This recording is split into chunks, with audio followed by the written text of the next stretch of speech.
सर्वांना नमस्कार. दूरशिक्षण आणि ऑनलाईन शिक्षण केंद्र शिवाजी विद्यापीठ मधील MA इतिहास भाग 2 सत्र 4 साठी प्रवेशित विद्यार्थ्यांसाठी ऍप्लिकेशन ऑफ लोकल हिस्ट्री या या विषयावरील संपर्क सत्राचं आज शुक्रवार दिनांक 11 एप्रिल 2025 रोजी आयोजन करण्यात आलेलं आहे. तर त्यात आपलं सर्वांचं स्वागत आहे. ऍप्लिकेशन ऑफ लोकल हिस्ट्री म्हणजे स्थानिक इतिहासाचा वापर. हा जो पेपर आपल्याला सेमिस्टर 4 ला आहे तो आपला कंपल्सरी पेपर आहे. या पद्धतीचा एक पेपर तुम्हाला मागच्या सेमिस्टरला होता, कन्सेप्ट ऑफ लोकल हिस्ट्री असं त्याचं पेपरचं नाव होतं. आणि हे दोन्ही पेपर म्हणजे तुमच्या एकूण तुम्हाला 3 पेपर जे आहेत ते तुम्हाला रिसर्च प्रोजेक्टच्या संदर्भात उपयुक्त ठरणारे आहेत. तर त्यातला पहिला होता तो तुमचा सेमिस्टर 1 चा रिसर्च मेथोडॉलॉजी नावाचा पेपर होता, तो तुम्हाला उपयोगी होता. दुसरा तुमचा हा कन्सेप्ट ऑफ लोकल हिस्ट्री नावाचा जो पेपर आहे, concept and methods of local history नावाचा जो पेपर आहे थर्ड सेमिस्टरला होता, तो देखील तुम्हाला उपयोगी पडतो. आणि आजचा जो शेवटचा म्हणजे याच्यातला चौथ्या सेमिस्टरचा जो पेपर आहे ऍप्लिकेशन ऑफ लोकल हिस्ट्री म्हणजे स्थानिक इतिहासाचा वापर, हा पेपर देखील तुम्हाला रिसर्च प्रोजेक्ट करताना उपयोगी पडतो. तुम्ही जर समजा हे तिन्ही पुस्तकं जे तुमच्याकडे आहेत ती न वाचता किंवा त्याच्याकडे लक्ष न देता तुम्ही रिसर्च प्रोजेक्ट करायला गेलात तर तुम्हाला गोष्टी स्पष्ट होणार नाही. त्यामुळं या 3 पेपरचा अभ्यास जो आहे तो तुम्ही रिसर्च प्रोजेक्ट करताना करा. तुम्हाला त्याचा खूप चांगल्या पद्धतीनं उपयोग होईल आणि तुमचा रिसर्च प्रोजेक्ट जरी तुम्ही लिहिलं जरी असलं किंवा सुरुवात केली असेल लिहायला, त्यात चांगले काही ऍडिशन्स जे आहेत ते या पेपरच्या अभ्यासातून तुम्हाला करता येईल. तर आपण हा जो पेपर आहे ऍप्लिकेशन ऑफ लोकल हिस्ट्री, तर त्या संदर्भातली पहिल्यांदा माहिती घेऊया.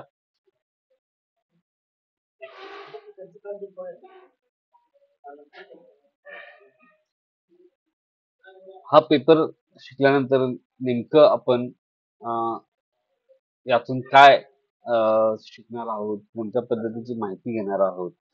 विद्यार्थी हा पेपर त्याला पूर्ण केल्यानंतर त्याला नेमकी कोणत्या पद्धतीचे स्किल्स त्याला उपलब्ध होतील ते याची माहिती या कोर्स आउटकम्स मध्ये असते. तर त्या कोर्स आउटकम्सची आपण थोडक्यात माहिती घेऊया. पहिलं जे आहे की students will demonstrate a comprehensive understanding of local historical perspectives, analyzing events within the context of their community. म्हणजे परत एकदा वाचतो. Students will demonstrate a comprehensive understanding of local historical perspective, analyzing events within the context of their community. म्हणजे विद्यार्थी हा जो course केल्यानंतर विद्यार्थी काय करेल की तो त्याचं एक अंडरस्टँडिंग जे नवीन निर्माण झालेलं आहे की स्थानिक इतिहासाचा दृष्टिकोन जो आहे त्याच्यामध्ये निर्माण झालेला आहे, तो त्याच्या विचारातून किंवा त्याचं ते व्यक्त करण्यातून आपल्याला दिसेल. त्यासोबतच त्याला या स्थानिक इतिहासाच्या दृष्टिकोनातून जे काही घटना घडलेल्या आहेत त्या घटना त्याला समजून घेता येईल. आणि ते घटना समजून घेताना त्याचा जो समाज आहे, कम्युनिटी आहे, समुदाय जो आहे, आता इथं समुदाय हा वेगवेगळ्या अर्थाने म्हणजे स्थानिक समुदायाच्या अर्थानं असू शकतो किंवा एकदमच त्यानं खूप आपल्या सर्कल मधलं एखाद्या गावाबद्दल तर तो गावचा समुदाय अशा अर्थानं तो होऊ शकतो. तर अशा पद्धतीनं आपण त्याला समजून घ्यायचं. तो जो दृष्टिकोन आहे की स्थानिक समुदायाच्या कॉन्टेक्स्ट मध्ये त्यांच्याशी संबंधित घडलेल्या घटना त्या सगळ्या स्थानिक इतिहासाच्या दृष्टिकोनातून समजून घ्यायच्या, असं त्याचा एक हे आहे. म्हणजे उदाहरण तुम्हाला द्यायचं म्हणजे आता आपण मराठा इतिहासाचं अध्यापन करतो, शिकतो आपण मराठा इतिहास, त्याच्याबद्दल अभ्यास करतो. पण ते बघत असताना आपण संपूर्ण मराठा राज्याचा इतिहास, मग त्याच्यामध्ये जवळपास महाराष्ट्रातला एक मोठा भूभाग जो आहे म्हणजे देश, कोकण, हा भूभाग त्याच्यामध्ये येतो, त्याचा आपण अभ्यास करतो. पण काही वेळा असं पण अभ्यास जो आहे तो महत्वाचा ठरतो, की बाबा अ, या मराठा राज्याशी संबंधित आपल्या गावामध्ये, आपल्या शहरामध्ये, आपल्या जिल्ह्यामध्ये कोणत्या घटना घडलेल्या आहेत. त्याचा एक वेगळ्या पद्धतीने अभ्यास होतो. हां, किंवा आता पन्हाळाचा किल्ला आहे, तर त्या किल्ल्याच्या भोवती काय-काय घडलेलं आहे, तिथली कशा घटना घडल्या, त्याच्या संदर्भातला अभ्यास किंवा एखादं गाव असेल, जे त्या काळात देखील अस्तित्वात होतं असं गाव, तर त्याची काही कागदपत्र मिळाली, तर त्या गावाचा त्या एकूण मराठीशाहीमध्ये त्या गावाचं कसं नेमकं विकास झाला किंवा गावामध्ये काय-काय घटना घडल्या, त्याचे उल्लेख आपल्याला मिळतात. असं एक गावाचा इतिहास जो आहे.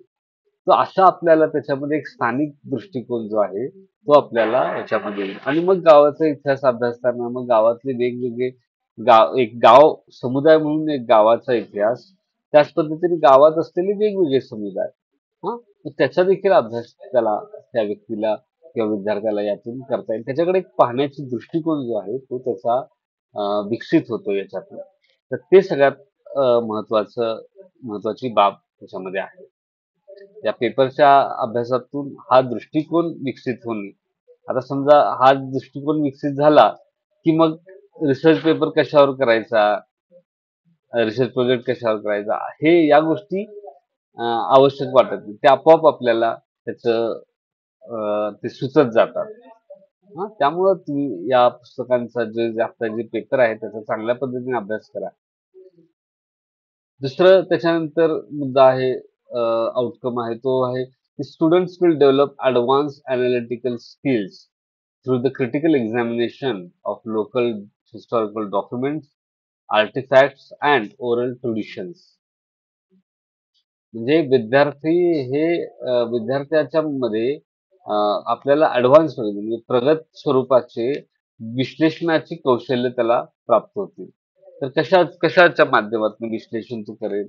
तर तो स्थानिक ऐतिहासिक कागदपत्र जे आहेत त्याची किंवा काही ऐतिहासिक स्थानिक पद्धतीने सापडलेल्या ऐतिहासिक वस्तू ज्या आहेत किंवा स्थानिक परिसरामध्ये ज्या मौखिक परंपरा आहेत. मौखिक परंपरा म्हणजे मौखिक पद्धतीनं अ, जो काही जुन्या काळातलं ज्ञान जे आहे ते साठवलेलं असतं. काही घटना असतात, काही मिथकं असतात, मिथ्स असतात, दंतकथा असतात. तर ते साठवलेलं असतं आणि याचा नेमका कशा पद्धतीनं वापर करायचा, याची तपासणी कशी करायची, याचं परीक्षण कसं करायचं आणि त्याचं परीक्षण करून, त्याचं विश्लेषण करून, त्यातून ऐतिहासिक माहिती कशी वापरायची, याचं ज्ञान या पेपरच्या माध्यमातून विद्यार्थ्याला होईल.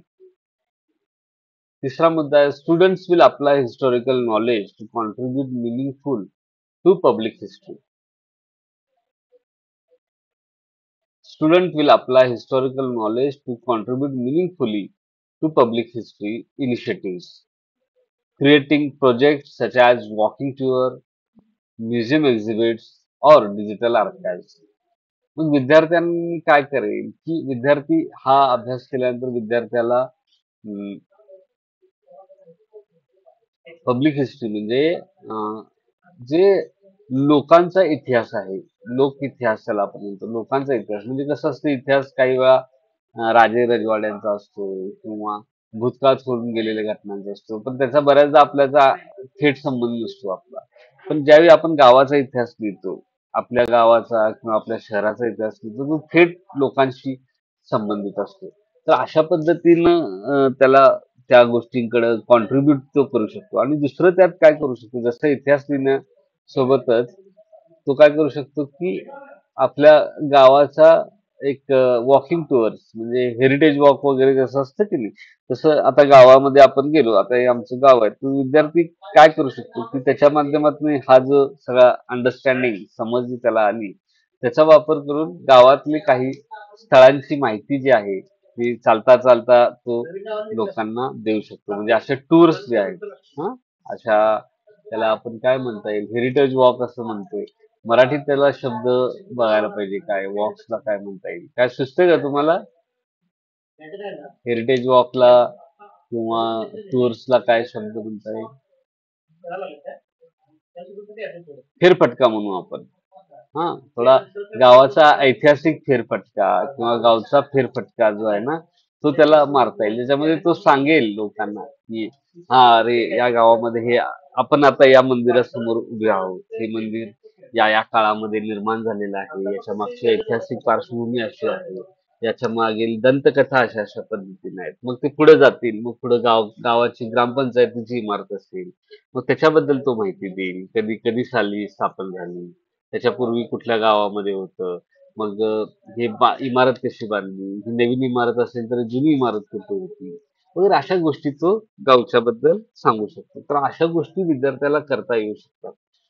त्यासोबतच म्युझियम एक्झिबिट्स म्हणजे संग्रहालयांचं जे प्रदर्शन असतं ते बनवू शकतो किंवा त्याच्यामध्ये भाग कॉन्ट्रीब्युट करू शकतो किंवा संग्रहालयामध्ये जी कामं करायची असतात, एखाद्या समजा संग्रहालयातच काम करायचं ठरवलं, त्यासाठीचं कोर्स केला, तर नेमकं स्थानिक इतिहासाच्या दृष्टिकोनातून ते कशा पद्धतीने वस्तू दाखवता येतील, तर ते त्याला सांगता येईल. त्यासोबत डिजिटल आर्काइव्ह म्हणजे जी कागदपत्र सापडलेले आहेत त्याचं डिजिटलायझेशन करणे. एखाद्याला वाटलं की नाही मी माझ्या गावातली सगळी कागदपत्र गोळा करेन आणि त्याचं एक प्रदर्शन मी ऑनलाईन पद्धतीने मांडेन. असं पण कुणाला तरी करता येईल. की गावातले ज्यांच्याकडे कागदपत्र आहेत जुनी ती गोळा करायची, त्याचं स्कॅन करायचं आणि ती एक वेबसाईटवर अपलोड करायची. असं पण ते करू शकतात किंवा त्याचा वेबसाईटवर अपलोड करणं किंवा राहू दे पण ती गोळा करून ती टिकाऊ स्वरूपात म्हणजे डिजिटल स्वरूपात आली की ते टिकण्याच्या तशी शक्यता खूप वाढतात. एखादा कागद म्हणजे भौतिक पद्धतीने एखादा कागद असेल तर नष्ट होण्याची शक्यता खूप जास्त असते. पण डिजिटल स्वरूपात जो चांगल्या पद्धतीनं हार्ड डिस्क वगैरे घेऊन किंवा ऑनलाईन क्लाउडमध्ये जे काही कागदपत्र साठवली जातील, ती चिरंतर राहण्याची शक्यता खूप राहते. हां, तर अशा पद्धतीने डिजिटल आर्काइव्ह देखील हा विद्यार्थी बनवू शकतो.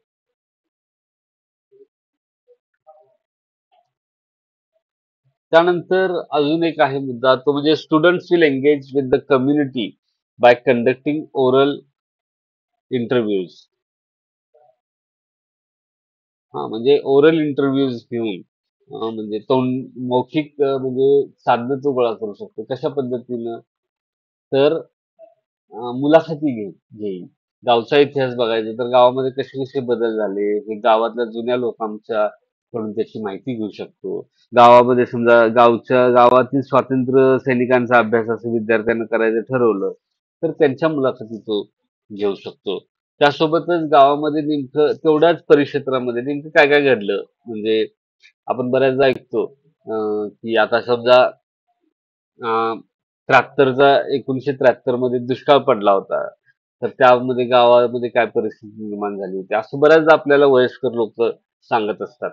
तर ती त्याला समजून घेतात की त्या 1973च्या दुष्काळाचा नेमका आपल्या गावावर काय परिणाम झाला किंवा पूर आला होता. मधल्या काळामध्ये मोठ्या प्रमाणात पूर आलेले होते. तर त्या पुराच्या काळामध्ये काही आठवणी असतात लोकांच्या. तर त्या आठवणी तो गोळा करू शकतो. त्यासोबतच understanding the importance of preserving individual stories. हां, त्यासोबत तू काय करू शकतो, की स्वतःच आपल्या ज्या व्यक्तींच्या म्हणजे वैयक्तिक कथा आहेत. हां, म्हणजे तुम्ही बघा कोणीतरी समजा गावामध्ये कोणतरी पोलीस असेल समजा, तर तो नोकरीमध्ये त्या काळात त्या भागात नोकरीला असेल, तर तिथला एखाद्या दरोडेखोराबद्दल तो माहिती देऊ शकतो किंवा काही जाणकार माणूस असेल, तर त्या गावामध्ये झालेल्या एखादी महत्त्वाची घटना असेल, हां, खूप महत्त्वाची घटना असेल, तर त्याच्याबद्दल माहिती देऊ शकतो किंवा असं पण सांगू शकतो, की असं-असं एखादा कार्यक्रम झाला होता आणि त्या कार्यक्रमाला कोणतरी मोठा मंत्री वगैरे आलेला होता. अशा पद्धतीची माहिती देऊ शकतो.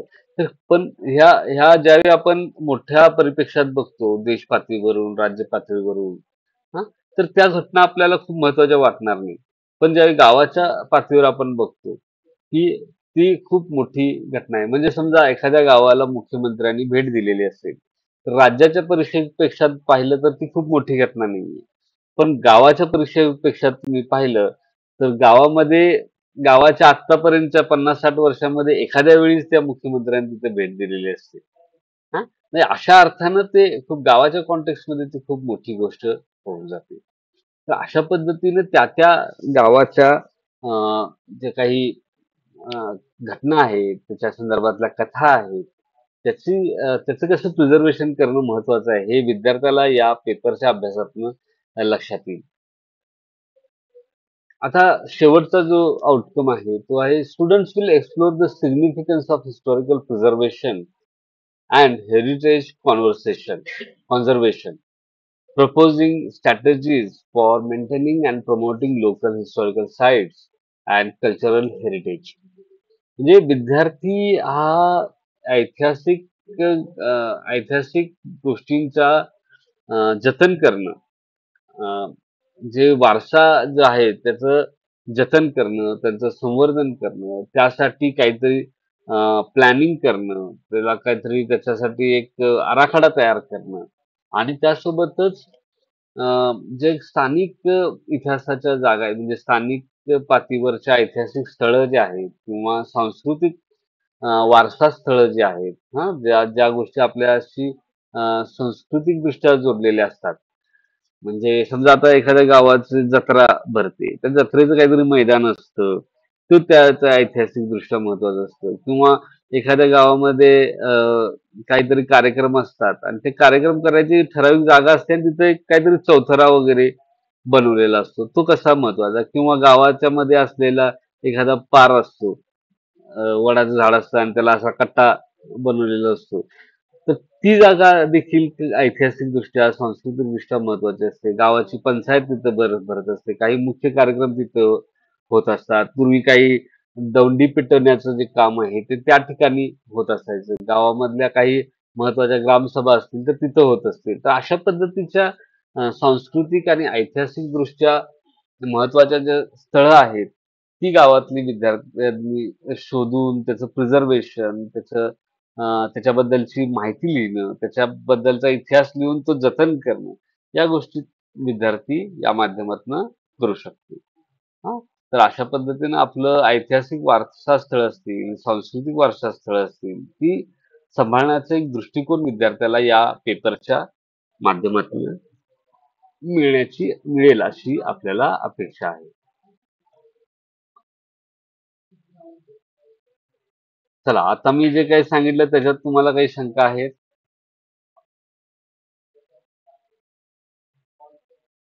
काही शंका आहेत? तुम्हाला काही ऍड करावं वाटतं?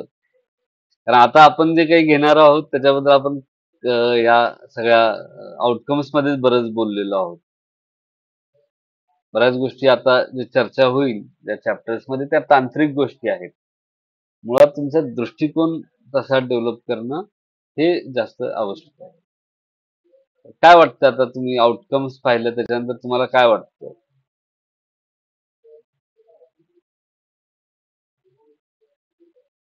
बोला, बोलल्याशिवाय आपण पुढे जाणार नाही. बोलायला लागेल.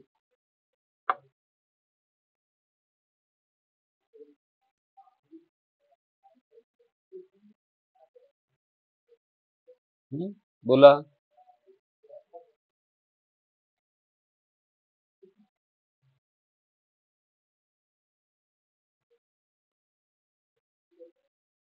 बोला लवकर.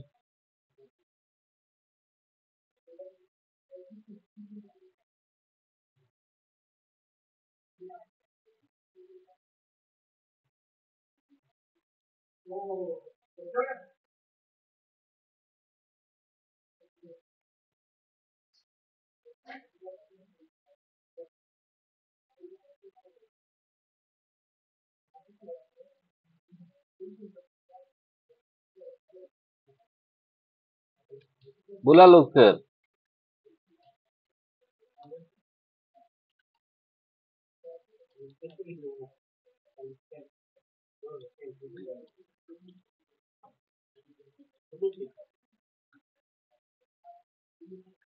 हरीश, बोला.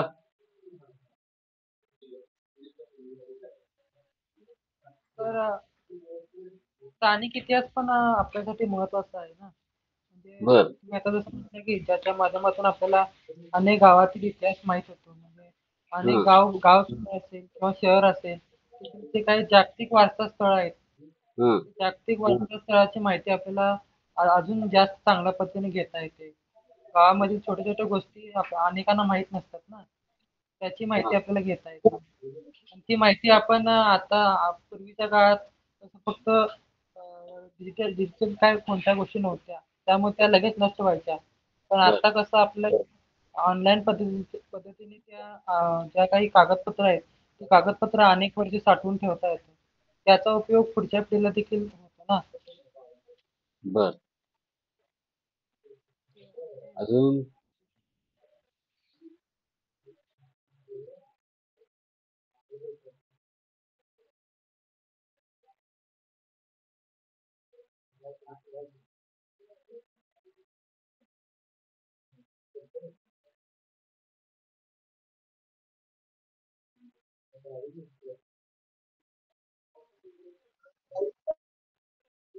बोला, अजून काय सांगता येईल?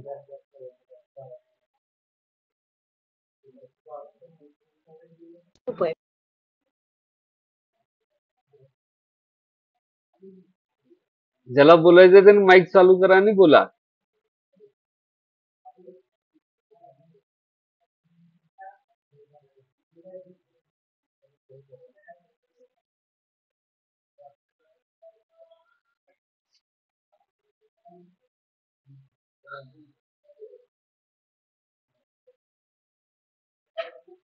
माईक चालू करा, बोला म्हणताना लोक लेफ्ट होत आहेत.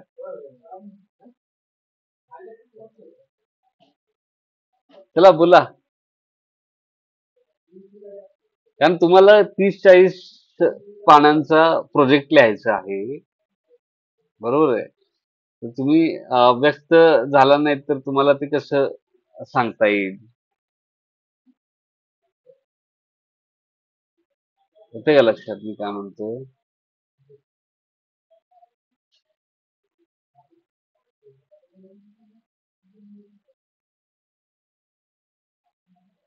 हं? चला बोला.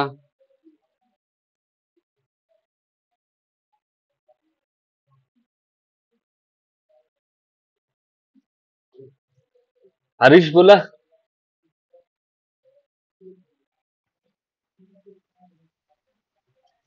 Manoj Shinde hello sir. बोला तुम्हाला. हा बोला. सर मी लेट जॉईन झालोय. बर. सर मी ओल्ड्स ला म्हणजे माझं ऍडमिशन आहे. मग आपलं मला प्रोजेक्ट आहे का? नाही. नाही ना. Okay okay sir. चला हर्ष हर्ष बोला. हर्ष.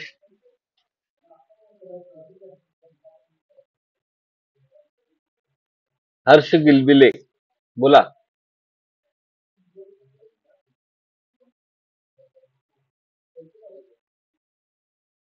प्रशांत जाधव. सर नमस्कार. नमस्कार बोला. काही शंका नाही आहे. हा. तर उशिराच्या काय असेल सर. हे आता यावेळी मी शंका विचारलेलीच नाहीये. शंका आहे का असं विचारतच नाहीये मी. आपण जे काही आता चर्चा केली, हा, हा. त्याच्यातून तुम्हाला काय अजून सुचतंय, काय सांगावंसं वाटतंय? आता तुमचा प्रोजेक्ट तुम्ही करणार आहात सगळे लोक, बरोबर आहे. तर आता आपण काही इन्साइट्स आपल्याला त्या 5 गोष्टी ज्या आपण चर्चा केल्या 5 मध्ये, हा पेपर कशा संदर्भात आहे, त्यातून काही इन्साइट्स मिळालेले असावेत असं मी गृहीत धरतो. हा, होय सर. त्यातनं तुम्हाला काय सांगता येईल, काय प्रोजेक्ट करता येईल, किंवा इव्हन तुम्ही कोकणात आहात का? हो सर. हा बरोबर. आता मी हो तुमचं हो ते रत्नागिरी. मागे छत दिसतोय की रत्नागिरी. नाही त्याच्यावरनं मी ओळखलं. कुठलं काय दिसले? त्या व्हिडिओ मध्ये छत दिसतं ना मागे, हा हा. त्याच्यावरनं मला शच नाहीये. अंदाज आला. हे लॅब आहे आमची. छत छत छत म्हणजे वरचं छप्पर. हा छप्पर. हा हा उतरता यायचं. हा, त्याच्यावरून मी ओळखलं. कारण आता ते खूप रेअर झाले, म्हणजे इकडे पण आधी थोडे असायचे. रेअर आहे. हा, ते कोकणात. छान डिझाईन मध्ये आहे सर. म्हणजे हा, ऐतिहासिक स्वरूपातले आमच्या आता थांबा बिल्डिंग, थांबा आमची मी सुद्धा जरा बिल्डिंग जी आहे, हे करतो. आमची थांबा सुद्धा जी एक. बिल्डिंग आहे ती हा, ऐतिहासिक आहे. म्हणजे आता परत 75 एकदा वर्ष दाखवा. पूर्ण झाली आमची. परत एकदा दाखवा सगळ्यांना. ही हे आतली रचना आहे. हा याच्यामध्ये पाणी 2 बाजूला काढलेलं आहे. मुख्य बर- प्रवाह 2 आहेत. हा बाकी सगळ्या साईडने काढलेलं आहे. चारीच्या चारी साईडने असं. बरोबर. त्यानंतर हे असा छोटासा बाल्कनी आहे आमच्याकडे ही. हा त्या ती बाल्कनी सुद्धा आमच्याकडे त्याच पद्धतीने केलेली आहे. बरोबर. म्हणजे ही अशी रचना आहे त्याची, त्रिकोणी आहे अच्छा. इथे प्रत्येक ठिकाणी. हा. आणि त्यानंतर हे जे आमचा हा फ्रंट आहे, हा त्या फ्रंटला वरती घड्याळ आहे, जे हा इंग्रजच्या काळामध्ये जसं वापरायचे. ते बर. मुख्य इमारत आहे त्या हम्म. काळातली, जे बर. 75 वर्ष 76 वर्ष सुरू आहे. कसली लॅब आहे ही? त्या ही रत्नागिरीमध्ये शिर्के हायस्कूल शहरामध्ये आहे. बर. हे वरती घड्याळ आहे अच्छा. एकदम उंचावरती. हा. हे त्या काळातलंच आहे सगळं. बर. लॅब लॅब हे आहेत एवढंच म्हणतात ना. ती. स्लॅब हा त्या काळातलाच आहे. बर. आणि इमारत हा. कशाची आहे पूर्ण? इमारत ही जी फ्रंट आहे ही जुनी आम्ही तशीच ठेवलेली आहे, बर. ऐतिहासिक. कशाची इमारत आहे ही? म्हणजे काय आहे? हा जुनी. ही शाळेची इमारत आहे सर आमची. अच्छा, शाळा आहे. जुनी ओके. आहे. मी शिक्षक आहे इथं. बर बर बर. अच्छा. ही आमची लॅब असते, आमचा हा परीक्षा विभाग आहे. इथं सुद्धा आहे बरोबर अशाच प्रकारे रचना आहे सगळी. म्हणजे जी कौलारू आहे ती ही मुख्य इमारत आहे. बरोबर बरोबर. तुम्ही जी पाहिलीत ना आता, हा ती अतिशय रेखीव आहे. हा जो भाग आहे तो. हो हा बरोबर. हा. आणि आमच्याकडे महत्वाचं म्हणजे आमच्या स्थानिक इतिहासकार जे चरित्रकार धनंजय कीर यांचं हे गाव, हा पुरुषचा जिल्हा. चरित्रकार. हा. आणि त्यांच्याबद्दल ज्यांनी धनंजय कीरांचं ज्यांनी चरित्र लिहिले आहेत ते माझे मित्र आहेत, राजेंद्र प्रसाद बर. मसुरकर. अच्छा. हा. त्यांनी धनंजय कीरांचं चरित्र लिहिलेलं आहे क्या बात. इंग्रजीमधून. हा. बरोबर. तर असा धनंजय कीर आपल्या ऐतिहासिक सगळ्यांना वारसा माहित आमच्याकडे असतील. आहे. हा. आणि सगळ्यांना सांगतोय. धनंजय काय सर? कीर हे महत्वाचे अ, चरित्रलेखक होते. म्हणजे बाबासाहेब आंबेडकर असतील, त्याच्यानंतर अ, अ, लोकमान्य टिळक असतील, अनेक लोकांचे चरित्र त्यांनी लिहिलेले आहेत. तर धनंजय कीर म्हणजे आपल्या सगळ्या विद्यार्थ्यांना सांगतोय की कोण आहे ते. तर बेसिकली आता प्रशांत जाधवांना आपण थोडं टच केलं, डिवचलं आणि त्यांनी मग बरोबर सही आपल्याला त्यांच्या सगळ्या भागाची माहिती सांगितली. म्हणजे स्थानिक इतिहासाचा जो मुख्य मुद्दा आहे ना, तुमच्याकडे सगळ्या गोष्टी सांगण्यासारख्या, तुम्हाला आयडेंटिफाय करता येण्यासारख्या असतात. फक्त तो आता आपला आमच्याकडे अजून एक सर आहे, सातवाहन काळातील जे किल्ले आहेत आमच्याकडे. बर. सातवाहन काळातला रत्नदुर्ग किल्ला आहे तो सातवाहन काळातला आहे. हम्म. हा. आणि नंतर मग शिवरायाने त्याची डागडुजी केली. बरोबर. असं म्हणजे तो मूळचा सातवाहन काळातला आहे. हम्म. त्यानंतर काही लेणी आहेत आमच्याकडे बरोबर. याच्यामध्ये. त्याचप्रमाणे तुम्ही आता नुकताच जो सगळीकडे भाग प्रसिद्ध होता तो म्हणजे कातळ शिल्प, हम्म. ते आमच्या या जिल्ह्यात आहेत बऱ्याच मोठ्या प्रमाणावर. बरोबर. कातळ शिल्प म्हणजे तुम्हाला आता लक्षात, इतरांना माहिती असेल हा विषय, नाही नाही, तुम्ही पण सांगा म्हणजे त्यांना. सांगणं फार आवश्यक. मोठा. आता हे जे समोरचं आमचं ग्राउंड दिसतंय, तर एवढा मोठा एखादा हत्ती असू शकतो. हा. म्हणजे आता तुम्हाला कातळ शिल्प म्हणजे, कातळ हा म्हणजे काळा दगड आता हे असतो. समजा ग्राउंड आहे. आता हे समजा हे ग्राउंड आहे, त्या ग्राउंडवर तुम्हाला ते जशी गवताची आकृती दिसते तशा बरोबर. पद्धतीने वरून जर पाहिलं तर आपल्याला हे एखादा एवढा मोठा हत्ती किंवा एक माणसं अशी आहेत. बरोबर. हा.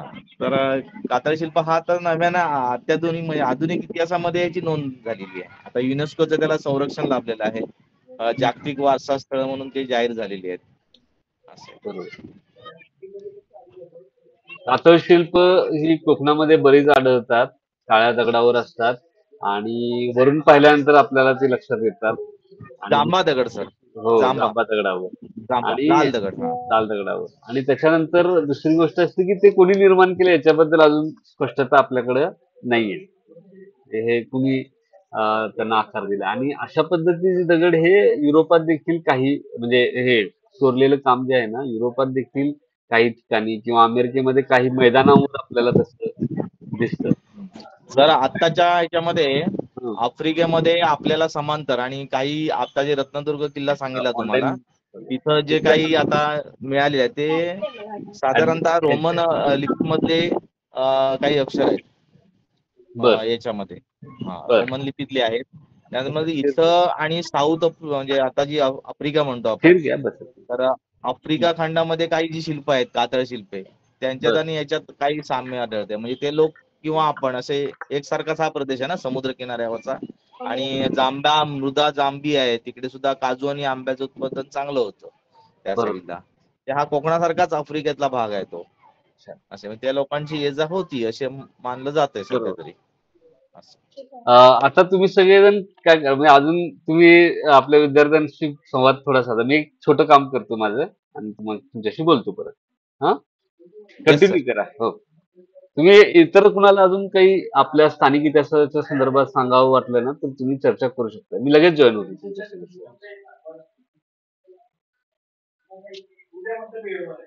हा, बोला. तुमचं काय ग्रॅज्युएशन झालंय? हो, एम.ए. झालंय. B.Ed आणि लॉ एम ए कुठलं झालंय? बीए कुठलं झालं? B.Ed झालंय. बीएड झालंय आणि दुसरं कुठलं ग्रॅज्युएशन? BA इकॉनॉमिक्स मध्ये. इकॉनॉमिक्स मध्ये झालं. इतिहास मधनं एम ए नाही, मग कुठल्या विषयात करायचं? इतिहासमध्येच इतिहास करायचं. मधूनच करायचं. तेच विचारतो मी. ठीक आहे. हे आपल्याला पेपर असतात हा असे. ठीक आहे. याच्यामध्ये आपल्याला एक ऑन जॉब ट्रेनिंग असेल. आणि कधी चालवणार आहे?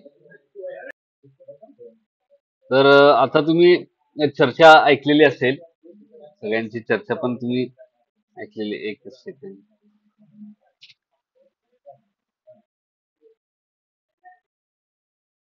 हा, बोला. हा, नमस्कार. बोला की. हा हा, बर बर. अच्छा. हो हो, बरोबर. ठीक ठीक आहे. कारण आपल्याला ते कंटिन्यू पण करायचं आहे आपलं कॉन्टेंट. हा, जॉईन करा की तुम्ही. हो हो, जॉईन झालो. मला ते कंटेंट करायचं आहे ना, आपलं कॉन्टेंट सेशन आहेच ना चालू. हा, बरं. हो, ठीक. हो हो, चालेल. ठीक.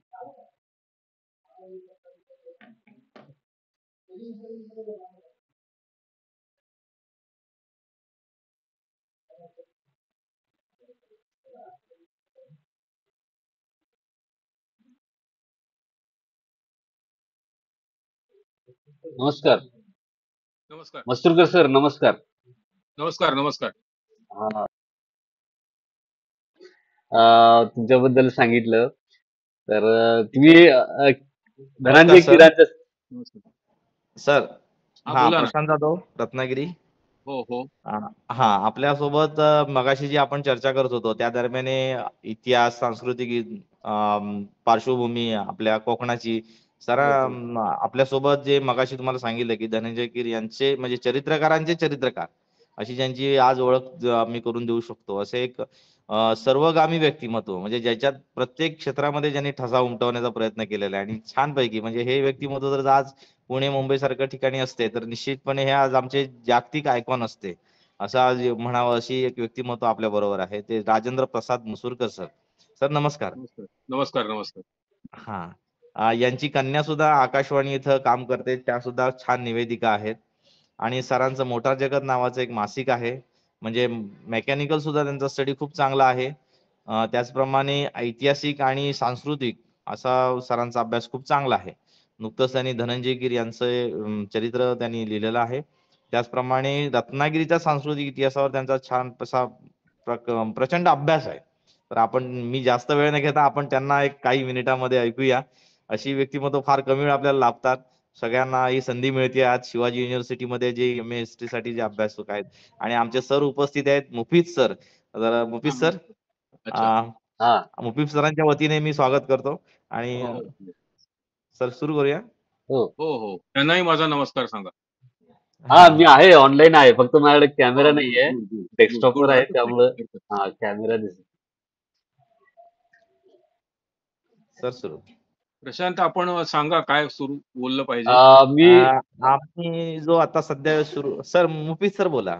आपल्याला काय सर, आपण धनंजय कीरांच्या संदर्भात संशोधन केलं, बरोबर. आणि हो. ते त्यांचा विषय निवडण्याच्या माग मला असं वाटतं की स्थानिक त्याच्या प्रेरणा पण आहेत हो. का तसं? बरोबर. हा, तर आता म्हणजे मी आपण त्यांचं चरित्र लिहिलं याच्या हा, मागे म्हणताय की त्यांनी लिहिलेलं चरित्र मागे म्हणताय. नाही, तुम्ही त्यांचं चरित्र लिहिण्यामागे. अच्छा अच्छा. हा, थोडीशी स्थानिक प्रेरणा आहे. हा, विषय असा आहे की माझं जन्मगाव हे रत्नागिरी जिल्ह्यातलंच. हा, म्हणजे आणि कॉन्टेक्स्ट फक्त माझं एकदा एकदा कॉन्टेक्स्ट हा, सांगतो मी. कसं काय हो विचार आमचं जे हे कॉन्टॅक्ट सेशन जे चालू आहे ते स्थानिक इतिहासाच्या संदर्भात हो आहे हो हो, आणि म्हणूनच त्यातून सांगतो. ते हे झालं. स्थानिक त्या कॉन्टेक्स्ट मध्ये हो, तुम्ही स्थानिक सांगा. इतिहासाचा थोडा संदर्भ आहे त्याला. हा माझं जन्मगाव रत्नागिरी जिल्ह्यातच आणि रत्नागिरी शहरामध्ये माझं उच्च शिक्षण झालं.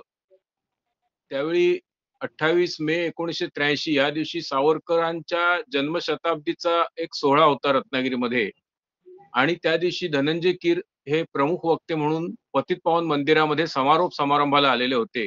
तेव्हा मी त्यांचं भाषण ऐकलं. त्यावेळेपर्यंत मला धनंजय कीर हे नाव माहीत नव्हतं. आणि नंतर वर्षभरामध्ये त्यांचं निधन झालं. पण दरम्यानच्या काळात त्यांनी लिहिलेली काही चरित्र, पहिलं सावरकर चरित्र आणि बाकीची चरित्र मी वाचली. आणि मग माझ्या असं लक्षात आलं, की महापुरुष कसे बनतात, याचा अभ्यास करण्याकरिता ह्या मनुष्याने चरित्रांचा अभ्यास केला आणि चरित्र लिहिली. ते मूळचे रत्नागिरीतले असल्यामुळे मला असं वाटलं, की ह्या मनुष्याची माहिती लोकांना मिळाली पाहिजे. कारण त्यांचं आत्मचरित्र होतं, परंतु चरित्र नव्हतं आणि आत्मचरित्र त्यांचं असं एक असंकलित डायरी सारखं होतं. त्याच्यामुळे त्याला काही आकार देऊन आपण चरित्र लिहावं. मग अर्थातच स्वतंत्रपणे चरित्र, आत्मचरित्राचे संदर्भ मी घेतले असले तरी लेखन स्वतंत्रपणे केलं. कालांतराने मी मराठीत जे चरित्र लिहिलं होतं त्याची दुसरी आवृत्ती निघाली. त्याबरोबर इंग्रजीमध्ये स्वतंत्रपणे लिहिलं. कारण हा मनुष्य भारताबाहेरही माहीत झाला पाहिजे. कारण त्यांनी लिहिलेली चरित्र जगभरात गेली. सावरकर चरित्र, फुले चरित्र, आंबेडकरी चरित्र यांना विशेष जगामध्ये प्रसिद्धी मिळाली. म्हणजे चर्चिल सारख्या माणसाने त्यांची चरित्र वाचली. ब्रूस कोल्होर नावाच्या एका माणसाने सावरकर आणि आंबेडकर या दोघांच्या जीवनाचा अभ्यास करण्याकरता त्यांच्या चरित्रांचा वापर केला इंग्लंडमध्ये. अमेरिकेमधल्या काँग्रेसच्या लायब्ररीमध्ये त्यांची पुस्तकं आहेत. मधुकरराव चौधरी आपले महाराष्ट्राचे शिक्षण मंत्री असताना ते परदेश दौऱ्यावर गेले होते. तिथल्या लायब्ररीना त्यांनी फुले आणि आंबेडकरांच्या चरित्रांच्या प्रती भेट दिल्या. परंतु धनंजय कीर नावाचा लेखक हा जगप्रसिद्ध नव्हता. कारण त्यांचं आत्मचरित्र मराठीत होतं. मी लिहिलेलं चरित्र पहिलं मराठीत होतं. म्हणून मी इंग्रजीत मध्ये पण लिहिलं. ही एक स्थानिक प्रेरणा आहे असं म्हणता येईल नक्कीच. हा बोला. हॅलो.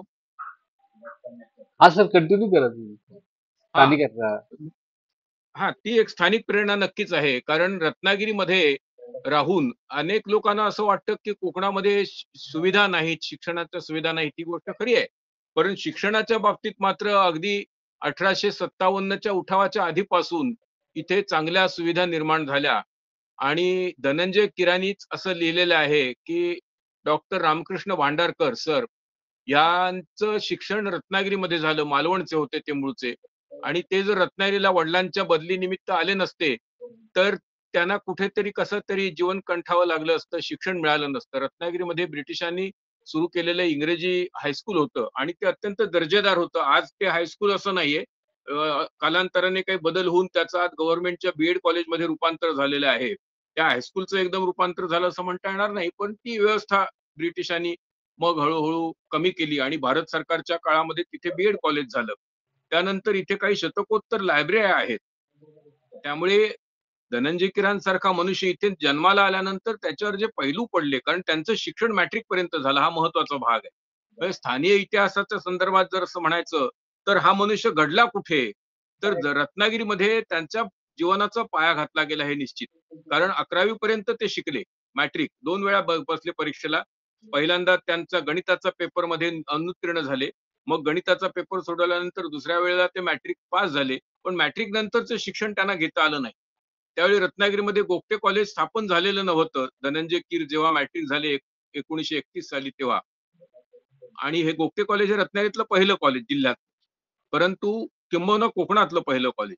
परंतु धनंजय कीर त्याच्या आधी मॅट्रिक झाले आणि ते इथेच मॅट्रिक झाले. रत्नागिरी मधल्या पटवर्धन हायस्कूल मधून ते मॅट्रिक झाले आणि मॅट्रिक झाल्यानंतरच महाविद्यालयीन शिक्षण मिळालं नाही. याचा अर्थ असा आहे की इंग्रजी लिहिण्यासाठी जो पाया हवा होता तो इथे बसला. त्यांची एक छोटीशी गोष्ट सांगतो. त्यांचे एक शिक्षक होते पटवर्धन नावाचे. त्या शाळेतलेच संचालकांपैकी. त्यांनी त्यांचं इंग्रजी चांगलं करून घेतलं. त्यांना असं वाटलं की हा होतकरू विद्यार्थी आहे. परिस्थिती गरीब धनंजय कीरांची. म्हणून त्यांना फी देणं शक्य नव्हतं शिकवणीची. म्हणून त्यांनी 1 महिन्यानंतर शिकवणी सोडली. परंतु विश्वनाथ पटवर्धन जे शिक्षक होते त्यांनी त्याला बोलवून घेतलं आणि सांगितलं तू फी दिली नाहीस तरी चालेल, पण तुझं इंग्रजी चांगलं झालं पाहिजे. मग इंग्रजी शिकला हा मुलगा आणि एक दिवस आपल्या बागेतले नारळ काही काढून ते पोतभर नारळ गुरुजींच्या घरी आणून त्याने गुरुदक्षिणा म्हणून दिले. दुसरे एक शिक्षक मांद्रेकर नावाचे होते. त्यांनी सांगितलं ज्याला उत्तम इंग्रजी लिहावंसं वाटतं त्याने रोज काही परिच्छेद वाचावेत आणि ते अनुलेखन करावं, म्हणजे त्या परिच्छेदांचे उतारे काढावेत जसेच्या तसे, म्हणजे शुद्ध लेखन आणि सवय राहते. आणि त्यानंतर मग आपल्या मनाने त्याचा सारांश लिहून काढावा. धनंजय गीर वयाच्या जवळ-जवळ 17व्या वर्षापर्यंत हा उपक्रम नियमितपणे करत होते. म्हणजे त्यांच्या आयुष्याचा जडणघडणीचा अर्धा भाग इथे झालेला आहे. आणि लेखक म्हणून त्यांची जी तयारी झाली, ती बहुतेक तयारी रत्नागिरीमध्ये झाली. कारण रत्नागिरीमधून ते मुंबईला गेल्यानंतर काही महाविद्यालयीन शिक्षण मिळालं नाही. ते लिहायला लागले. भिडे गुरुजी नावाचे ग्रस्त होते, सावरकरांचे ते स्वीय सचिव होते. त्यांचं एक साप्ताहिक होतं फ्री हिंदुस्थान नावाचं, त्याच्यामध्ये ते लिहायला लागले आणि इंग्रजीमध्ये लेख लिहित. पहिला त्यांचा लेख जो होता तो स्वामी दयानंद सरस्वतींवर होता. तो उत्कृष्ट लेख आयत्या वेळी लिहिलेला. याचा अर्थ असा की स्थानीय इतिहासाच्या दृष्टीने एखाद्या चांगल्या आंतरराष्ट्रीय ख्यातीची पुस्तकं लिहिणाऱ्या लेखकाची जडणघडण रत्नागिरी सारख्या एका बाजूला, आजही एका बाजूला असणाऱ्या जिल्ह्याच्या ठिकाणी होऊ शकते असं मला वाटतं. आणखी काही आपल्याला बोलावंसं वाटतंय? नाही, बरोबर आहे सर. म्हणजे त्या जिल्ह्याचा तिथलं ज्या पद्धतीनं सगळ्या गोष्टी डेव्हलप, म्हणजे कॉलेज पण होतंय, तिथं ते शिक्षण घेतायत. अशा सगळ्या डेव्हलपमेंटमध्ये स्थानिक परिस्थितीचा जसा उपयोग होतो, म्हणजे हो. परिणाम होतो, तो परत एकदा चरित्रामध्ये, त्यांच्या चरित्रामध्ये मांडणे हे महत्वाचं काम आहे. नक्की नक्की. त्या हो लेखनातनं झालेलं आहे असं. हो तेच आम्ही आमचा जो आता हा पेपर आहे, ऍप्लिकेशन ऑफ लोकल हिस्ट्री असं त्याचं नाव आहे. हा म्हणजे हा हा स्थानिक इतिहासाचा वापर असा शब्द वापरला त्यांनी, पण ऍप्लिकेशन म्हणजे उपयोगिता अशा अर्थानं बरोबर बरोबर त्याचं ट्रान्सलेशन. बरोबर म्हणजे बरोबर. अप्लाइड सायन्सेस जसे असतात, सायन्स, हो हो बेसिक सायन्स आणि अप्लाइड सायन्स, हो तसं तसा बेसिक, आहे, हा तसा त्या एक पेपर असतो. पद्धतीनं ते उपयोजन नेमकं कशा पद्धतीनं करायचं त्या हो हो अर्थानं होतं. अगदी बरोबर. त्यामुळे मग आम्ही तीच सगळी चर्चा त्या संदर्भात करत होतो की आता हो यांना हो सगळ्यांना रिसर्च प्रोजेक्ट करायचा आहे. हो हो हो हा, आणि मग प्रत्येकाला वेगवेगळं, म्हणजे यावेळी रिसर्च प्रोजेक्ट करताना तो फील्ड वर्क असावा त्याच्यामध्ये, हो हो किंवा हो सोशल सायन्सेस मध्ये ज्या पद्धतीने सर्वे मेथड वापरतात, हो सर्वे पद्धत, किंवा मग मुलाखत पद्धत वापरू, मौखिक हो, पद्धत बरोबर पद्धत बरोबर. वापरू, अशा मुलाखत पद्धत पद्धतीने. जरा सोपी पडते. हा, मग ते त्यामध्ये मग स्थानिक इतिहास त्यांना या पद्धतीने काम करायला अधिक सोपं आहे, कारण हो आपल्याकडे बरेच लोक जे आहेत ते नोकरी करतात, काहीतरी व्यवसाय करतात आणि शिक्षक आपल्याकडे वगैरे नेहमी पुस्तक करतात, सुरू. त्यांना मग पूर्ण वेळ यासाठी देता येत नाही. त्यासाठी आपण सुचवलं होतं की तुम्ही लोकल हिस्ट्रीमध्ये केलेलं जास्त चांगलं. मग त्यांना आपण सजेस्ट केलं होतं की धार्मिक स्थळं असतील किंवा हो हो ऐतिहासिक स्थळं असतील तर त्या संदर्भात हे करा, किंवा काही स्वातंत्र्य सैनिक असतील तर त्या हो संदर्भात हे करा, किंवा महत्वाचे जुन्या काळातले राजकीय नेते असतील. बरोबर जुन्या बरोबर. काळातले महत्वाचा असा शब्द सांगितला होता की हो हो हो हा, जुन्या काळातले राजकीय नेते असतील तर त्यांच्या संदर्भात काही मौखिक परंपरेनं काही माहिती गोळा करून ते लिहा.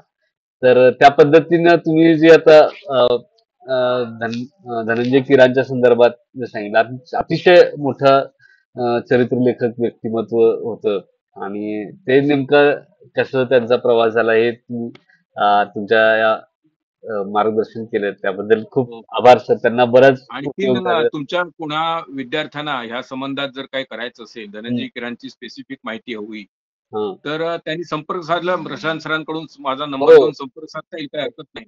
बरोबर बरोबर. हा. मला तुमच्या आणि कुणाला काही माझा सरांना प्रश्न विचारायचे आहेत किंवा काही बोलायचं असेल तर तुम्ही बोलू शकता. हो हो हा सर हो, नमस्कार. मला काही विचारायचं नाही काय बोलायचं काय नाही, आमची पण मीटिंग सुरू आहे आता स्टाफ मध्ये. चालू दे चालू दे. तर तेव्हाही आपण भेटू सर शकतो. सरांना मी विनंती केली आणि सर लगेचच जॉईन झाले. त्याचप्रमाणे हो बरोबर. सरांची कन्या आहे जी वेदवती मसुलकर म्हणून, त्या सुद्धा एका शाळेच्या प्रिन्सिपल आहेत. तर अच्छा. त्या सुद्धा आकाशवाणीच्या निवेदिका आहेत. त्या सुद्धा छानपैकी, त्यांना सुद्धा सांस्कृतिक इतिहासाची जाण आहे मस्त छानपैकी. तर त्याही आजच्या मीटिंगला उपस्थित होत्या. बरं आणि का? दोन्ही व्यक्तिमत्व अशी आहेत की धावून मदतीला जाणारी अशी व्यक्तिमत्व आहेत, आणि धावून अभ्यासाला जाणारी आणि अभ्यासून मदत करणारी अशी आहेत. त्यामुळे मसुरकर सर आणि मसुरकर मॅडम या दोघांचेही आपण माझ्याकडून आणि रत्नागिरीकरांकडून आम्ही विद्यार्थी म्हणून आभार व्यक्त करतो. आमच्या बाकी एमपी सर. इतिहासाचा जो सगळा वर्ग आहे, ज्यात तसे हजर आहे, हो त्यांच्याकडनं पण आभार व्यक्त करतो मी. धन्यवाद चालेल सर. चालेल. धन्यवाद तुम्हाला. खूपच मी धन्यवाद. तुमचे आभार मानतो. धन्यवाद. धन्यवाद.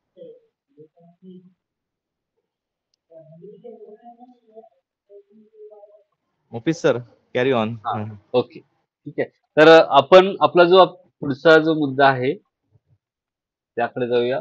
आता सरांनी आपल्याला जे काही त्यांच्या कामाच्या संदर्भात माहिती दिली त्यातून काही गोष्टी आपल्यासमोर स्पष्ट झालेल्या आहेत की लोकल हिस्ट्री मध्ये अभ्यास करताना म्हणजे स्थानिक इतिहासाचा अभ्यास करताना मुळात तुमचा तिथले जे विषय मगाशी आलो. टॉपिक आयडेंटिफाय करणं तुम्हाला खूप आवश्यक असतं. तुमचा इंटरेस्ट आणि तुमच्या मॅडमच्या सीट. इंटरेस्टच्या विषयाच्या अनुषंगानं टॉपिक जो आहे, विषय जो आहे तो तुम्हाला ठरवावा लागतो. आणि मग तो विषय ठरवल्यानंतर काही महत्त्वाचे गोष्टी ज्या आहेत ते तुम्हाला सुरुवातीला करायला लागतात. म्हणजे कसं असतं की एखाद्या मोठी म्हणजे ऐतिहासिक घटना असेल किंवा ऐतिहासिक व्यक्तिमत्व असेल किंवा आता एक स्वातंत्र्य चळवळ आहे समजा किंवा मराठा इतिहासाच्या संदर्भात असेल किंवा ब्रिटिशांच्या इतिहासाच्या संदर्भात असेल तर त्याचे आर्काइव्ह जे असतात त्याचे जे पुरावे लेखागार असतात ते तशा पद्धतीने प्रिझर्व केलेले असतात. म्हणजे तुम्हाला समजा मराठा इतिहासाचा काहीतरी अभ्यास करायचा असेल ना तर तुम्ही पुण्यातलं जे पेशवा दप्तर पुणे शासकीय पुराभिलेखागार जे आहे पेशवा दप्तर तिथं तुम्हाला त्याची कागदपत्र मिळतात. तिथं ती प्रिझर्व केलेली असतात. किंवा भारताच्या स्वातंत्र्य लढ्याच्या संदर्भात अभ्यास करायचा असेल आपलं जे नॅशनल आर्काइव्ह आहे दिल्लीमध्ये तिथे त्याची कागदपत्र आहेत. त्यासोबतच तीन मूर्ती मध्ये जे काही संग्रहालय आहे तिथं पण त्याची कागदपत्र आहेत. पण ज्यावेळी तुम्हाला एखाद्या स्थानिक इतिहासाचा अभ्यास करायला लागतो तर त्यावेळी मात्र ते प्रिझर्वेशन तुमच्या विषयाच्या अनुषंगाने त्याचं झालेलं नसतं. त्याची निवड जी आहे त्याचे ते गोळा करण्याचं जे काम आहे एखादी कागदपत्र गोळा करण्याचं काम जे आहे ते तुमच्या विषयाच्या किंवा स्थानिक म्हणजे ज्या स्थळाचा किंवा गावाचा शहराचा तुम्ही अभ्यास करणार आहात त्याच्या अनुषंगानं त्याचं कलेक्शन झालेलं नसतं. तर ते कलेक्शन तुम्हाला करावं लागतं. ते महत्वाचं काम जे आहे ते लोकल हिस्ट्रीच्या माध्यमातून करावं लागतं. आणि तुम्ही तुमच्या ओळखीच्या किंवा तुमच्या भागातल्या जसे आता सर काम करत होते रत्नागिरीच्या संदर्भात किंवा अमरजा मॅडम जे कोल्हापूरच्या संदर्भात काम करतात.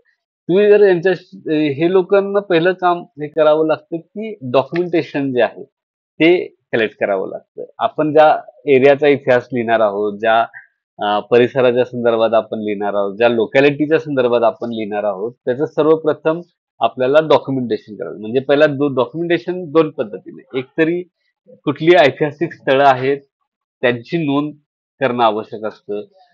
त्यासोबतच त्याच्याशी संदर्भात कागदपत्र गोळा करणं हे एक महत्वाचं काम असतं. म्हणजे आहेत त्या ऐतिहासिक स्थळांची सांस्कृतिक स्थळांची किंवा वारसा स्थळांची नोंद करणं त्यांचं वर्णन विवरण पण करणं हे त्याच्यामध्ये सगळ्यात जास्त आवश्यक असतं. आणि जी कागदपत्र उपलब्ध आहेत लोकांकडे विखुरलेली आहेत त्याचं कलेक्शन करणं त्याचं डिजिटलायझेशन करणं या गोष्टी पहिल्यांदा या लोकल हिस्ट्रीच्या माध्यमातून करायचे असतात. आणि मग ही जी ऐतिहासिक स्थळं आहेत त्याचं प्रिझर्वेशन देखील करणं आवश्यक असतं. म्हणजे बऱ्याचदा असं होतं की शिलालेख वगैरे असतात त्याच्याकडे कोणी लक्ष देत नाही आणि मग हळूहळू पाऊस पाणी ऊन याच्यामध्ये त्याच्यावरची अक्षरं जी आहेत ती पुसट होत जातात. काही सुंदर मूर्त्या असतात ती मंदिराच्या बाहेर तशाच ठेवलेल्या असतात. जुन्या काळातल्या तुटलेल्या मूर्त्या असतात त्या तशाच मंदिराच्या बाहेर ठेवलेल्या असतात आणि हळूहळू त्याचं त्याच्यातली जी कलाकुसर आहे ती फेडेड होत जाते म्हणजे अस्पष्ट व्हायला सुरुवात होते. तर अशा पद्धतीच्या ज्याचा ऱ्हास होतोय शिल्पांचा म्हणजे वस्तू आर्टिफॅक्ट्स म्हणा कलाकृती म्हणा तर त्याचं प्रिझर्वेशन देखील या लोकल हिस्ट्रीच्या अनुषंगानं आवश्यक असतं. तर ते प्रिझर्वेशन करणं म्हणजे ते नीट एखाद्या जागी ठेवणं. म्हणजे बऱ्याचदा तुम्ही आता काही ठिकाणी पाहिलात ना की काही गावामध्ये आता खूप बऱ्याच थोडी जागरूकता निर्माण झालेली आहे. त्यामुळे काय करतात की बरेच जण शिलालेख एखादा महत्वाचा असेल तर त्याच्यावरती शेड बनवतात. काही जण ते हे गावातले सगळे विरगळ किंवा शिलालेख असतात ते किंवा अशा मूर्ती वेगवेगळ्या जागी विखुरलेले असतात तर ते एकत्र एका जागी ठेवतात. तर अशा पद्धतीने ते प्रिझर्वेशन करतात. तर ते प्रिझर्वेशन जे आहे ते चांगल्या पद्धतीनं शास्त्रीय पद्धतीनं कशा पद्धतीने करायला हवं, तर त्याची माहिती आपल्याला या प्रिझर्वेशनचं जे सेक्शन आहे त्याच्यामध्ये घेऊन ती करायची आहे. हां, म्हणजे या पद्धतीनं ते लोकल हिस्ट्रीचं जे टास्क आहेत, जी महत्त्वाची कामं आहेत लोकल हिस्ट्रीमध्ये करावी लागतात, तर ती त्यातलं हे डॉक्युमेंटेशन आणि प्रिझर्वेशन ह्या 2 सगळ्यात महत्त्वाच्या गोष्टी आहेत. तर त्यानंतर तिसरा जो अजून एक मुद्दा आहे तो कम्युनिकेशन. तर कम्युनिकेशन चा नेमका अर्थ काय ते एक बघायला लागेल. कुणी पाहिलंय पुस्तक आपलं लोकल हिस्ट्रीचं?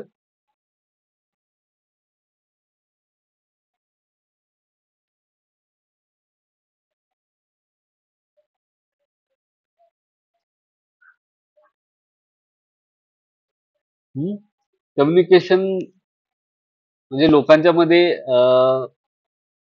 जागरूकता आणणं इशार्थानं असावं. एक मिनिट मला चेक करू दे.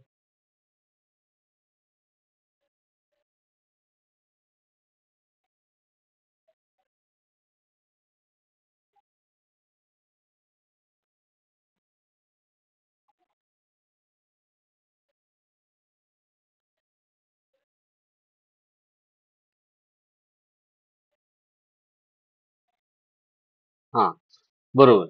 तर हे कम्युनिकेशन याचा अर्थ जसं जो मला अपेक्षित होता त्या अर्थानं एकतरी त्या स्थानिक लोकांना या त्यांच्या सगळ्या हेरिटेज बद्दल जे काही त्यांचे ऐतिहासिक स्थळं आहेत, त्यांच्या लोकल हिस्ट्री संदर्भातली जी स्थळं आहेत, हां, त्याचं महत्त्व पहिल्यांदा पटवून देणं आणि ते महत्त्व पटवून दिल्यानंतर त्याच्या संदर्भातलं डॉक्युमेंटेशन म्हणजे ती कागदपत्र जतन करण्याच्या संदर्भातल्या गोष्टी प्रोसेस सांगणं किंवा जतन करण्याच्या दृष्टीने प्रयत्न करणं.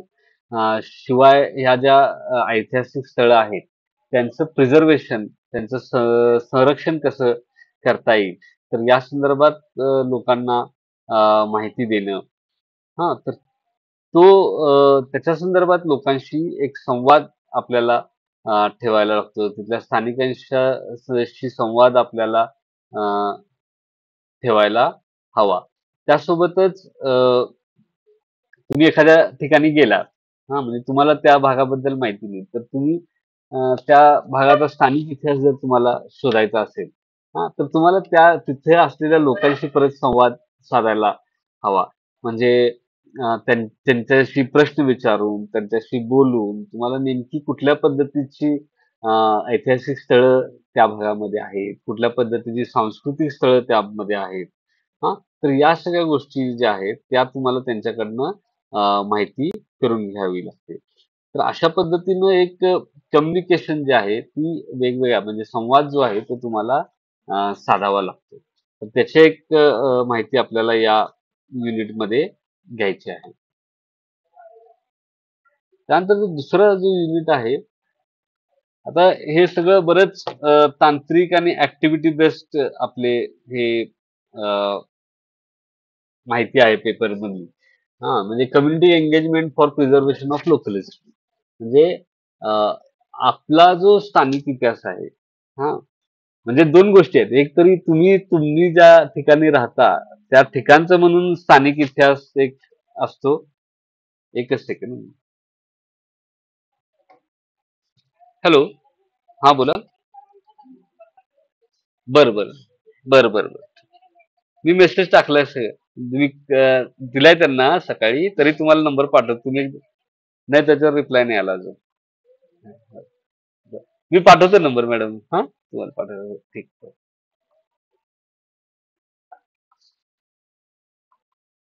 तर जो काही म्हणजे मला हे म्हणायचं की स्थानिक इतिहास म्हणून बघताना तुम्ही तुमच्या एरियाबद्दल बघताय, असं एक गोष्ट असू शकते किंवा जर तुमचा स्वतःचा स्थानिक एरिया नाहीये, अशा गोष्टींचं अशा भागाचा पण तुम्ही स्थानिक इतिहास म्हणून अभ्यास करू शकता. बरोबर आहे. असं पण आपण बघतो याच्यामध्ये. तर असं करत असताना तिथल्या लोकांशी तुम्हाला संवाद साधायला लागतो. म्हणजे माहिती मिळवण्यासाठी तरी संवाद साधावा लागतो. परत या गोष्टी कशा पद्धतीनं त्याचं प्रिझर्वेशन संरक्षण करायचं, तर त्या संदर्भात देखील संवाद साधणं आवश्यक असते. मग तो कशा पद्धतीनं साधायचा, तर त्याच्यामध्ये 3 प्रकारचं पद्धत किंवा टॅक्टिक्स जे आहेत ते त्यांनी दिलेले आहेत. त्याच्यामध्ये अवेअरनेस कॅम्पिंग म्हणजे एखाद्या त्या समाजाला, त्या समुदायाला, तिथला जो समुदाय आहे, स्थानिक समुदाय, तर त्याच्यामध्ये अवेअरनेस कॅम्पिंग राबवायचं. म्हणजे तुमच्या भागामध्ये कोणत्या पद्धतीचा ऐतिहासिक वारसा तुम्हाला लाभलेला आहे, त्यासोबतच कोणत्या पद्धतीच्या ऐतिहासिक स्थळं या भागामध्ये आहेत, तर त्याची माहिती देणं, त्याची ऐतिहासिकता सांगणं, त्याच्यामध्ये परत त्याचं प्रिझर्वेशन कसं आवश्यक आहे ते सांगणं, त्याच्या प्रिझर्वेशनच्या संदर्भातली माहिती देणं. मुळात पहिल्यांदा वारसा स्थळं ही तुमची वारसा स्थळं आहेत. म्हणजे हे ऐतिहासिक वारसा स्थळ ही तुमचं काहीतरी वारसा, जसं आपण म्हणतो की जशी प्रॉपर्टी असते आपली, तशी एक ती समाजाची सामुदायिक प्रॉपर्टी असते, म्हणजे वारसा असतो. ती जागृती त्यांच्यामध्ये खूप निर्माण करणं आवश्यक असतं. ती या अवेअरनेस कॅम्पेनच्या संदर्भात आपल्याला करता येईल. दुसरं हेरिटेज वॉक जो असतो, हेरिटेज वॉक म्हणजे ज्याला आपण असं त्याला मगाशी आपण फेरफटका म्हटलेलं होतं वॉकसाठी. तर वारसा स्थळांची जी भेट देणं असतं वारसा स्थळांना, म्हणजे आता कोल्हापूरमध्ये वगैरे अनेक वारसा स्थळ आहेत. त्याच्यासाठी काय केलं जातं की एक दिवस किंवा एक वेळ निश्चित केली जाते आणि त्यावेळी ज्यांना या हेरिटेज वॉकमध्ये सहभाग घ्यायचा आहे ती लोक तिथे एकत्र जमतात आणि मग त्यांच्यामध्ये जो काही जाणकार व्यक्ती असतं किंवा जे आयोजक असतात ते त्या वारसा स्थळांची त्यांना भेट घालून देतात, तिच्या संदर्भातली माहिती आपल्याला देतात. तर आपल्यामध्ये अमरजा मॅडम ज्या आहेत त्या या पद्धतीच्या ऍक्टिव्हिटीज करतात. त्यांना थोडं काही सांगायचं असेल तर ते सांगू शकतात. सांगाल मॅडम काही? जी सर. थोडं आपल्याला हेरिटेज सगळ्यांना प्रॅक्टिकल नॉलेज बरं म्हणजे जी. असलेलं सगळ्यांना बरं पडते त्याच्या अनुभवातून. सांगा मॅडम. जी जी. आता बरेच जवळजवळ 35 वर्ष आम्ही हेरिटेज वॉक्स करतोय आणि त्यातलं प्रामुख्यानं उद्देश असा आहे की जे आपले वारसा आहेत, स्थळं आहेत, धरोहर आहेत. पहिलं तर आम्ही अशी माहिती करून देतो की वारसा स्थळ म्हणजे काय, natural heritage, built heritage and cultural heritage.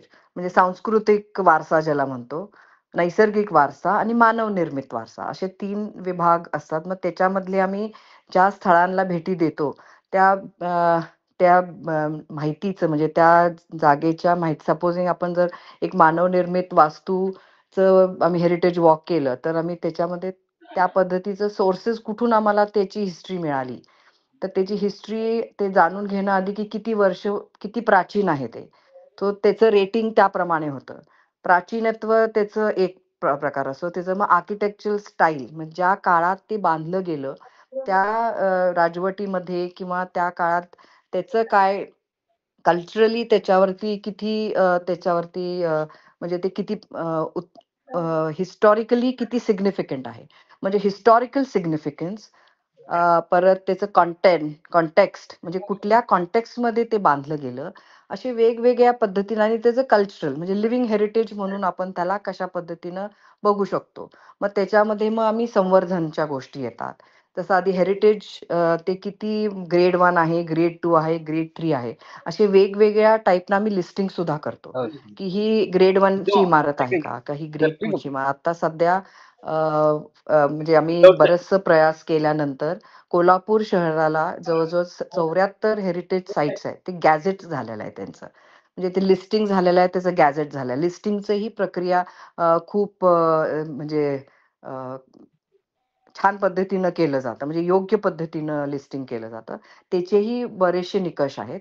त्या पद्धतीत आम्ही त्याला परत त्याचं आम्ही स्क्रुटनी करतो आणि त्याप्रमाणे हेरिटेज साईट डिक्लेअर झाल्यानंतर त्याचं संवर्धन हे मॅन्डेटरी होऊन जातं.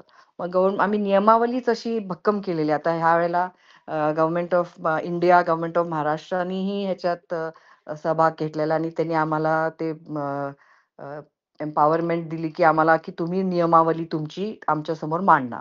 मग आम्ही नियमावली पण आम्ही ह्याची तयार केली, कारण नियम असल्याशिवाय कुठलीही हेरिटेज साईटचं संवर्धन करायला अतिशय जड जातं.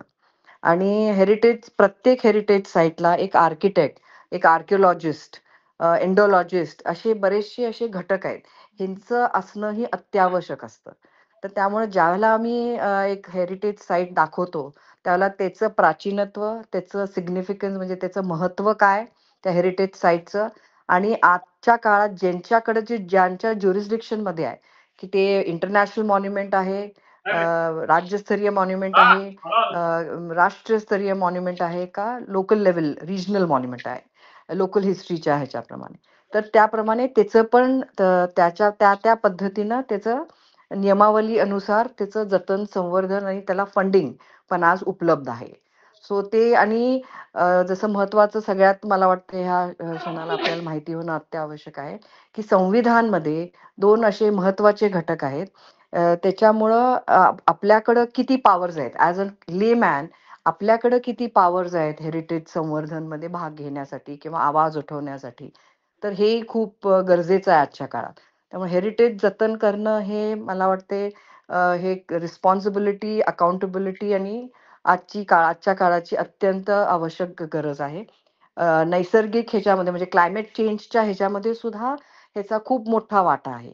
त्यामुळं हेरिटेज प्रिझर्वेशन, कॉन्झर्वेशन आज जागतिक स्तरावर खूप महत्वाचं समजलं जात आहे.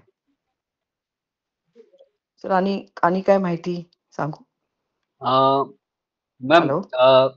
अवेअरनेस कॅम्पेन जे असतं, तर आपण जी कशा पद्धतीने करताय अवेअरनेस कॅम्पेनच्या संदर्भात? ते थोडं ते पण सांगितलं तर बरं पडेल.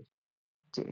आम्ही सर वेगवेगळ्या स्तरावर करतो. शालेय मुलांसाठी पण एक वेगळ्या पद्धतीने करतो. आम्ही प्रेझेंटेशन्स पण देतो. त्या प्राचीन ह्याच्या एक एक गोष्टीच्या मार्फत, म्हणजे लहान मुलांच्यात आम्ही गोष्टीच्या मार्फत आम्ही त्याचं लोकांपर्यंत माहिती पुरवतो आणि त्यांना त्याच्याबद्दलचं एक कुतूहलता आणि एक आवड निर्माण करायचा प्रयत्न करतो. आणि त्याचबरोबर त्यांच्याकडून एसे लिहून घेतो त्या हेरिटेज साईट बद्दल, वेगवेगळ्या पद्धतीनं करून घेतो. मग तसंच आर्किटेक्चरल स्टुडंट्स मध्ये आम्ही एका वेगळ्या विशिष्ट पद्धतीनं त्याचं आर्किटेक्चरल स्टाईल असेल, त्याचं कॉम्पोजिशन असेल, त्याचं प्लॅनिंग असेल, ज्या काळात ते बांधलं गेलं हिस्टॉरिकली, तर त्याचं significance, architectural significance, cultural significance, अशा सगळ्याचं आम्ही त्यांच्याकडनं डॉक्युमेंटेशन खूप डिटेल तयार करून घेतो. आणि आम्ही त्या मॉन्युमेंटची आज जवळजवळ आता आम्ही 30 असे मॉन्युमेंट्स आहेत, त्याचं आम्ही मेजर ड्रॉइंग केलेलं आहे. म्हणजे आम्ही त्या मॉन्युमेंटचं पूर्ण डिटेल ड्रॉइंग तयार केले, ज्याच्यामध्ये आम्हाला मुलांमध्ये असं पोहोचवलं की काय काय हेरिटेजचे स्टाईल्स आहेत, आर्किटेक्चरल स्टाईल्स आहेत, ते आपण कुठल्या शैलीत गेलं, ते इंडो सारासेनिक कशाला म्हणायचं, हेमाडपंथी कशाला म्हणायचं, असे वेगवेगळे जे गॉथिक स्टाईल असेल, म्हणजे जे आपल्याकडं बऱ्याचशा प्रमाणात दिसतं आज कोल्हापुरात. चार्ल्स मांट हे इंडो सारासेनिक स्टाईलचे एक प्रभुत्व त्यांच्याकडे होतं आणि खूप त्यांनी भारतभर इंडो सारासेनिक स्टाईल वापरली. मग ती काय आहे, ते काय किती महत्वाची होती, किंवा त्याची शैली इतर बाकीच्या राजवटीमध्ये कशी कशी वेगळी होती. आपल्याकडं जेवढे छत्रपती लाभले आपल्याकडं, त्या प्रत्येक छत्रपतींच्या काळात कुठल्या कुठल्या इमारती झाल्या हे बरंचसं दिसतं. बऱ्याचशा लोकांनी नॅचरल हेरिटेजचं पण ह्याच्यात हे आहे. मग आम्ही बरेचसे एन्व्हायरमेंटलिस्ट बरोबर पण हेरिटेज वॉक करतो. तर एन्व्हायरमेंटल ऍस्पेक्ट हेरिटेज मधला काय आहे आणि तो कसा जपला पाहिजे, आणि त्याच्यावरचं बरंचसं प्रबोधन करतो. बरेचसे एक्सपर्ट्स आमच्याशी जोडलेले आहेत. आणि हेरिटेजच्या ह्याच्यामध्ये सुद्धा मानवनिर्मित मध्ये सुद्धा आपण ते शाश्वत किती आहे आणि आज ते अशा इमारती ठेवण्याची गरज काय आहे. तर त्यावेळेला आम्ही बरेचसे उदाहरणं देतो. नवीन बांधलेली एक इमारत असते आणि त्याच्यात शेजारी एक जुनी इमारत बांधलेली असते. ज्याला तुम्ही दोन्हीकडे बघता त्याला कुठली इमारतीकडे बघायला तुम्हाला जास्त वेळ आवडेल, आणि आपल्या म्हणजे मानसिक ह्याच्यावर संतुलन पण, म्हणजे समजा खूप राग आलेला आहे आणि आहे, तर त्या अशी इमारत बघितलं की राग पण शांत होतो. असे बरेचसे सायकोलॉजिकल प्रूफ्स आहेत. मग आम्ही बरेचसे जे सायकोलॉजीमध्ये अभ्यास केलेल्या अशा गोष्टींचे बरेचसे तज्ज्ञ आहेत, त्यांच्याबरोबर पण आम्ही बरंचसं प्रबोधन केलेलं आहे या बाबतीत. त्याचबरोबर 15 महाविद्यालय आहेत कोल्हापूरमध्ये, तर आम्ही ह्या प्रत्येक महाविद्यालयांबरोबर हेरिटेज वॉक्स घेतो. मग आम्ही एक हेरिटेज स्ट्रीट आयडेंटिफाय केली आणि एन्डॉर्स करतोय आता आम्ही ती, जी जेणेकरून ती हेरिटेज स्ट्रीट आज वेगवेगळ्या पद्धतीनं त्याचं संवर्धन होणार. प्रत्येक इमारतीला आम्ही रात्रीच्या वेळेला सुद्धा तुम्ही त्या इमारतीच्या भोवतीनं गेला तरी तिथं रोषणाई करणे आवश्यक होईल. मग आता त्याचंही आम्ही गव्हर्नमेंट बरोबर बसून तोही प्रकल्प आता राबवत आहोत. त्याचबरोबर हेरिटेज स्ट्रीट लाईट्स, हेरिटेजची माहिती म्हणजे ऑथेंटिक माहिती, आता हेरिटेज कॉन्झर्वेशन कमिटीनं ही जबाबदारी दिलेली आहे की तुम्ही ही माहिती सोर्स सकट, की समजा आता आपण टाउन हॉलची इमारत कोल्हापूरमध्ये एक आहे, तर त्याचा जरा उल्लेख केला तर त्या इमारतीला एक हेरिटेज ग्रेड 1 दर्जा आहे. तर त्या इमारतीची पूर्णतः माहिती, एक माहिती फलक तिथं लावणे आवश्यक आहे. तर त्याची पण, आणि ती आता स्टेट आर्किओलॉजीच्या डिपार्टमेंटच्या ज्युरिस्डिक्शन मध्ये आहे. तर ते अशी सगळी माहिती देणे, परत तिथं ठेवलेले जे आपल्याकडे जे प्राचीन अवशेष आहेत, कोल्हापूर शहराचे, जिल्ह्याचे, जे कोल्हापूरची खूप प्राचीन माहिती देणारे असे अवशेष आहेत, त्यांचे आम्ही इंटरनली सुद्धा बिल्डिंगचे आम्ही हेरिटेज वॉक्स करतो. ते इंटरनली सुद्धा काय काय गोष्टी बघण्यासारख्या आहेत, काय गोष्टींमध्ये त्याच्यामध्ये मांडणी कशी केलेली आहे, त्या मांडणीवर पण आम्ही खूप भर देतो. आणि अशा पद्धतीनं हेरिटेज अवेअरनेस एक मोठ्या प्रमाणे एक वेगवेगळ्या स्तरावरच्या लोकांना, म्हणजे आम्ही ह्याच्यामध्ये अधिकारी वर्ग पण त्यांच्यावर पण हेरिटेज वॉक्स केलेले आहेत. म्हणजे 18 एप्रिल हे जागतिक वारसा दिन म्हणून ओळखला जातो, आणि 19 नोव्हेंबर ते 25 नोव्हेंबर हे जागतिक वारसा सप्ताह. मग ह्या प्रत्येक ह्या ह्या निदान या 2 महिन्यात तरी आम्ही मोठ्या प्रमाणात हेरिटेज वॉक्स, हेरिटेज बद्दल कॉम्पिटिशन्स ठेवतो. त्याबद्दलची माहिती गोळा करणे, डॉक्युमेंटेशन वरती आम्ही भरपूर काम करतो. अशा वेगवेगळ्या पद्धतीनं आम्ही हेरिटेजची माहिती आता तरी आम्ही एक नवीन एक असा उपक्रम करतोय, आता हेरिटेज ह्या सगळ्या आपल्या ज्या स्थळं आहेत त्यांच्यावरती आम्ही कॉफी टेबल बुक तयार करतोय, ज्याच्यात आपल्याला आपले जे नाही बघितलेले आहेत असेही हेरिटेज साईट्स त्याच्यामध्ये समावेश आहेत. त्याच्यामध्ये नॅचरल म्हणजे नैसर्गिक, मानवनिर्मित आणि सांस्कृतिक असे सगळे तिन्ही ह्या घटकांच्या ह्याच्यामधले असलेले ही हेरिटेज आम्ही ही पुस्तिका तयार करतोय. असे आणि प्रत्येक हेरिटेज साईट्स वरती आम्ही ज्या पद्धतीनं डिटेल अभ्यासक म्हणजे वेगवेगळ्या ह्याची बोलवतो, त्यांच्याकडून पण वेगवेगळ्या स्तरावर माहिती घेण्याचा प्रयास करतो. आणि सगळ्यात महत्वाचं म्हणजे ह्या इमारतींचं डॉक्युमेंटेशन साठी फंडिंग हे गव्हर्नमेंट करून आम्ही मोठ्या प्रमाणात आता मिळवत आहोत. तर त्यामुळे ह्याच्यात इंटॅक्टचाही आमच्या बरोबर सहभाग आहे. Intact is Indian national trust for art and cultural heritage. हे राष्ट्र पातळीवरती ही ऑर्गनाइज एनजीओ काम करते, आणि ह्या एनजीओचे खूप मोठे मोठे खूप प्रकल्प आहेत.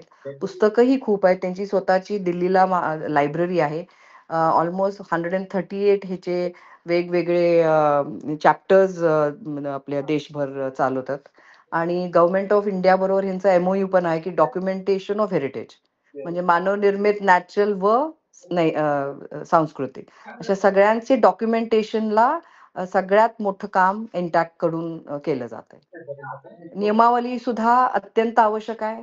आपल्याकडे म्हणजे नियमावलींचा इतिहास आहे, म्हणजे कुठून सुरुवात झाली हेरिटेजची, म्हणजे राजा अकबर पासून ही सुरुवात झाली. मग हेरिटेज कॉन्झर्वेशन प्रिझर्वेशन ही आवश्यकता जागतिक पातळीवर कशी सुरुवात झाली, म्हणजे युनेस्को बॉडी कशी आली.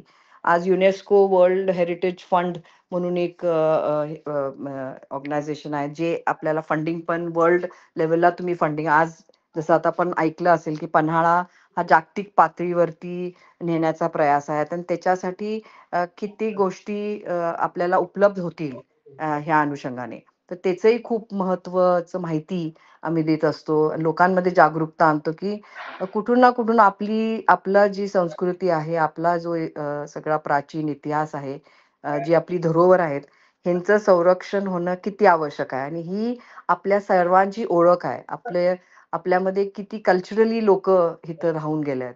आपल्या लोकांमध्ये क्राफ्ट्समॅनशिप, किती उच्च लेवलचं विचारांची ही लोक होती, आणि त्यांनी काय आपल्या ह्या इमारतींमधून निसर्ग वाचवण्याच्या ह्याच्यातून कसं आपल्याला हे आपल्याला हे दिलंय, आणि आपण हे पुढच्या जनरेशनला कशा पद्धतीनं दिलं पाहिजे, ह्याच्यावरती आमचा जास्तीत जास्त भर असतो.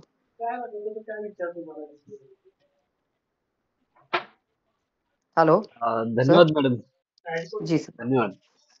तुम्ही आमच्या म्हणजे क्लासमध्ये आहात, आणि हा विषय पण आपल्याला आहे, त्याच्यामध्ये तुमच्याकडून अत्यंत चांगल्या पद्धतीनं प्रॅक्टिकली काम केलेली माहिती आपल्या विद्यार्थ्यांना मिळाली. म्हणजे ते आमच्या क्लासमध्ये असणं हे आमचं प्रिव्हिलेज पण ठरलंय या दृष्टीनं. तुम्ही माहिती दिल्याबद्दल तुमचं धन्यवाद. तुम्ही धन्यवाद आता सर.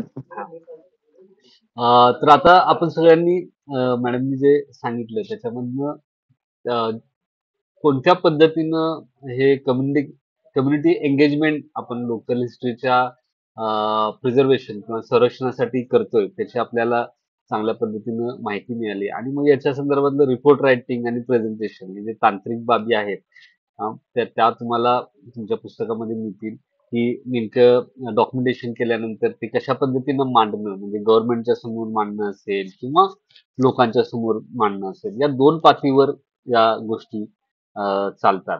तर ते देखील आपल्याला या अभ्यासातनं समजून घ्यायचं आणि या सगळ्या गोष्टी म्हणजे फक्त आमच्याकडं वारसा स्थळ आहेत किंवा आमच्याकडे ऐतिहासिक स्थळ आहेत. फक्त इतकं फक्त सांगण्याऐवजी त्याचं प्रॅक्टिकली त्याचं प्रिझर्वेशन करणं, त्याची माहिती इतर लोकांपर्यंत पण पोहोचवणं आणि परत शासनाकडं किंवा या इंटॅक्ट सारख्या ज्या संस्था आहेत, एनजीओ आहेत. आता ही इंटॅक्ट एनजीओ जी आहे ती लहान मुलांसाठी शाळा पातळीवर वगैरे सहलींचं आयोजन पण हे लोक करतात. म्हणजे लहान मुलांच्या पर्यंत या सगळ्या वारशाबद्दल माहिती पोहोचवणं हे खूप आवश्यक आहे. आणि त्यातून म्हणजे आम्हाला जे माझं लहानपणाचा अनुभव सांगतो म्हणजे आम्ही मिरज जे गाव आहे मिरजेचं आहे आणि मला पूर्वी असं वाटायचं की हे मुंबई, पुणे किंवा दिल्ली या शहरांना किंवा इव्हन कोल्हापूरला पण आमच्या सहली वगैरे यायच्या ना तर आम्हाला वाटलं यांना खूप मोठा ऐतिहासिक वारसा आहे. इकडे ऐतिहासिक इमारती वगैरे आहेत. पण मिरजेला नेमका काय ऐतिहासिक वारसा आहे याची मला काहीच माहिती नव्हती. म्हणजे आहे का नाहीच असं आम्हाला वाटायचं. आपल्याकडे तर मिरजेचा असा काही इतिहास आहे. पण माझे एक मित्र आहेत जे तरुण भारतमध्ये पत्रकार आहेत. मानसिंग कुमठेकर नावाचे. तर त्यांनी मिरजेच्या इतिहासाबद्दल खूप चांगल्या पद्धतीनं बऱ्याच गोष्टी शोधल्या. बऱ्याच गोष्टी पेपरमध्ये ते लिहायचे. मिरजेची नगरी असं त्यांचा एक लेख मला यायचे. तर ती मी पेपरमध्ये वाचायचो आणि मग हळूहळू आपल्याला कळत जाते की आपल्या नेमका जो आपण ज्या एरियामध्ये राहतो, ज्या समुदायामध्ये राहतो, तर त्याचा नेमका ऐतिहासिक वारसा जो काय आहे, तो आपल्याला अशा पद्धतीने कळत जातो. मग लोकल हिस्ट्रीचा ज्यावेळी अभ्यास करताना आपल्याला अत्यंत जिथं त्यामध्ये आपल्याला स्वतःचा वारसा जो आहे तो देखील आपल्याला सापडत असतो त्या समुदायाचा लोकॅलिटीचा भाग असल्यामुळे. तर असे जे उपक्रम या कम्युनिटी एंगेजमेंटच्या माध्यमातून लोकल हिस्ट्रीच्या संदर्भात घेतले जातात ते खूप उपयोगी ठरतात. एखाद्या प्रत्येक व्यक्तीला जे आहे तो स्वतः त्या लोकॅलिटीशी त्याला जोडून घेता येते. तर कनेक्शन जे आहे आपलं ज्या स्थानिक एरियामध्ये आपण राहतो त्याच्याबरोबरचं जे कनेक्शन आहे ते त्यामुळे खूप चांगल्या पद्धतीनं वाढतं आणि मग परत या सगळ्या गोष्टींचा तुमच्या ती जी लोकॅलिटी आहे त्याचं एक ब्रँडिंग जे असतं म्हणजे आता कोल्हापूरच्या संदर्भात समजा पुण्याच्या संदर्भात पुणेरी, कोल्हापुरी, हा बंबईया म्हणजे मुंबईया असं पण त्याला म्हणू दिल्लीवाले असं जे काही एक ब्रँडिंग असतं ते देखील या पद्धतीच्या गोष्टीतनं तयार होत असतं. ठीक आहे तर आपण पुढच्या मुद्द्याकडे येऊया. एकच मिनिट फक्त बोला. याच्या आधी नेलीत पुस्तकं? थर्ड सेमिस्टर आहे काय? याच्या आधी नेली नाहीत पुस्तकं? थर्ड सेमिस्टरची आली होती पुस्तकं. ठीक. काय? हा हा बर अच्छा अच्छा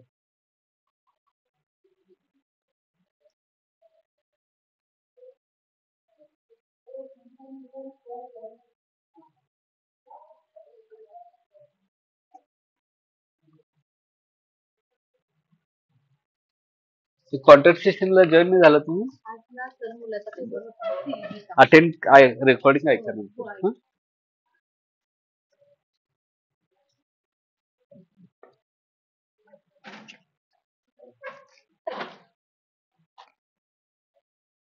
मुलगा 12वीला सीईटीचा काय? पेपर होता. 12वीला मुलगा सीईटीचा पेपर होता आज. बरं बरं त्याच्यामुळे त्याला घेऊन गेलो.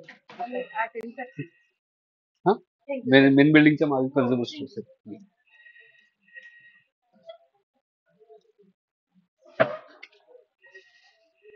तर आपण पुढचा जो मुद्दा आहे तो परत एकदा पुढचा जो घटक आहे त्याच्याकडे जाऊया. आता पुढचे दोन्ही घटक जे आहेत म्हणजे केस स्टडी वन तिसरं घटक आहे case study one history of family and individual असा आहे. आणि त्याच्यानंतरचा जो आहे case study two history of our own village म्हणजे गावचा इतिहास अशा पद्धतीने हे दिलेले आहेत दोन गोष्टी.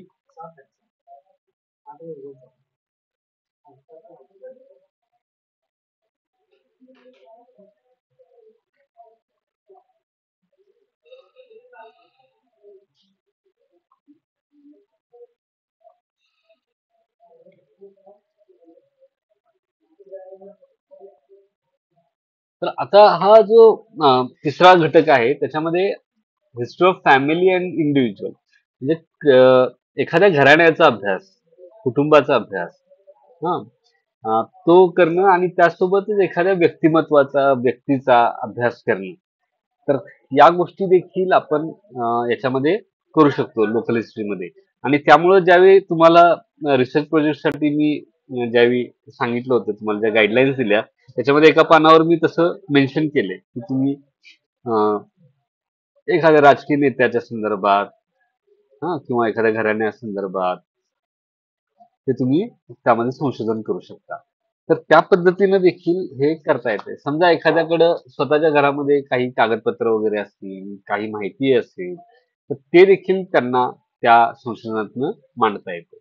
मग याच्यात महत्वाचे काय मुद्दे असू शकतात एखाद्या कौटुंबिक इतिहास लिहिताना किंवा घराण्याचा इतिहास लिहिताना एखाद्या व्यक्तीचा इतिहास लिहिताना तर त्याच्यातलं जेनॉलॉजी जी आहे जेनॉलॉजी म्हणजे त्याची वंशावळ जी आहे वांशिक माहिती पूर्वज कोण होते त्यांची काय परिस्थिती होती मग त्याच्यामध्ये मग हे जसं की पूर्वजांची यादी वंशावळी म्हणजे ती यादी तर त्याची एक माहिती देणं आवश्यक असतं. मग ती वंशावळी कशा पद्धतीने मिळवायची मग काही वेळा हेळवी वगैरे जे येतात ते हेळवींच्याकडे ही यादी असते तर त्यातनं ती मिळवता येते.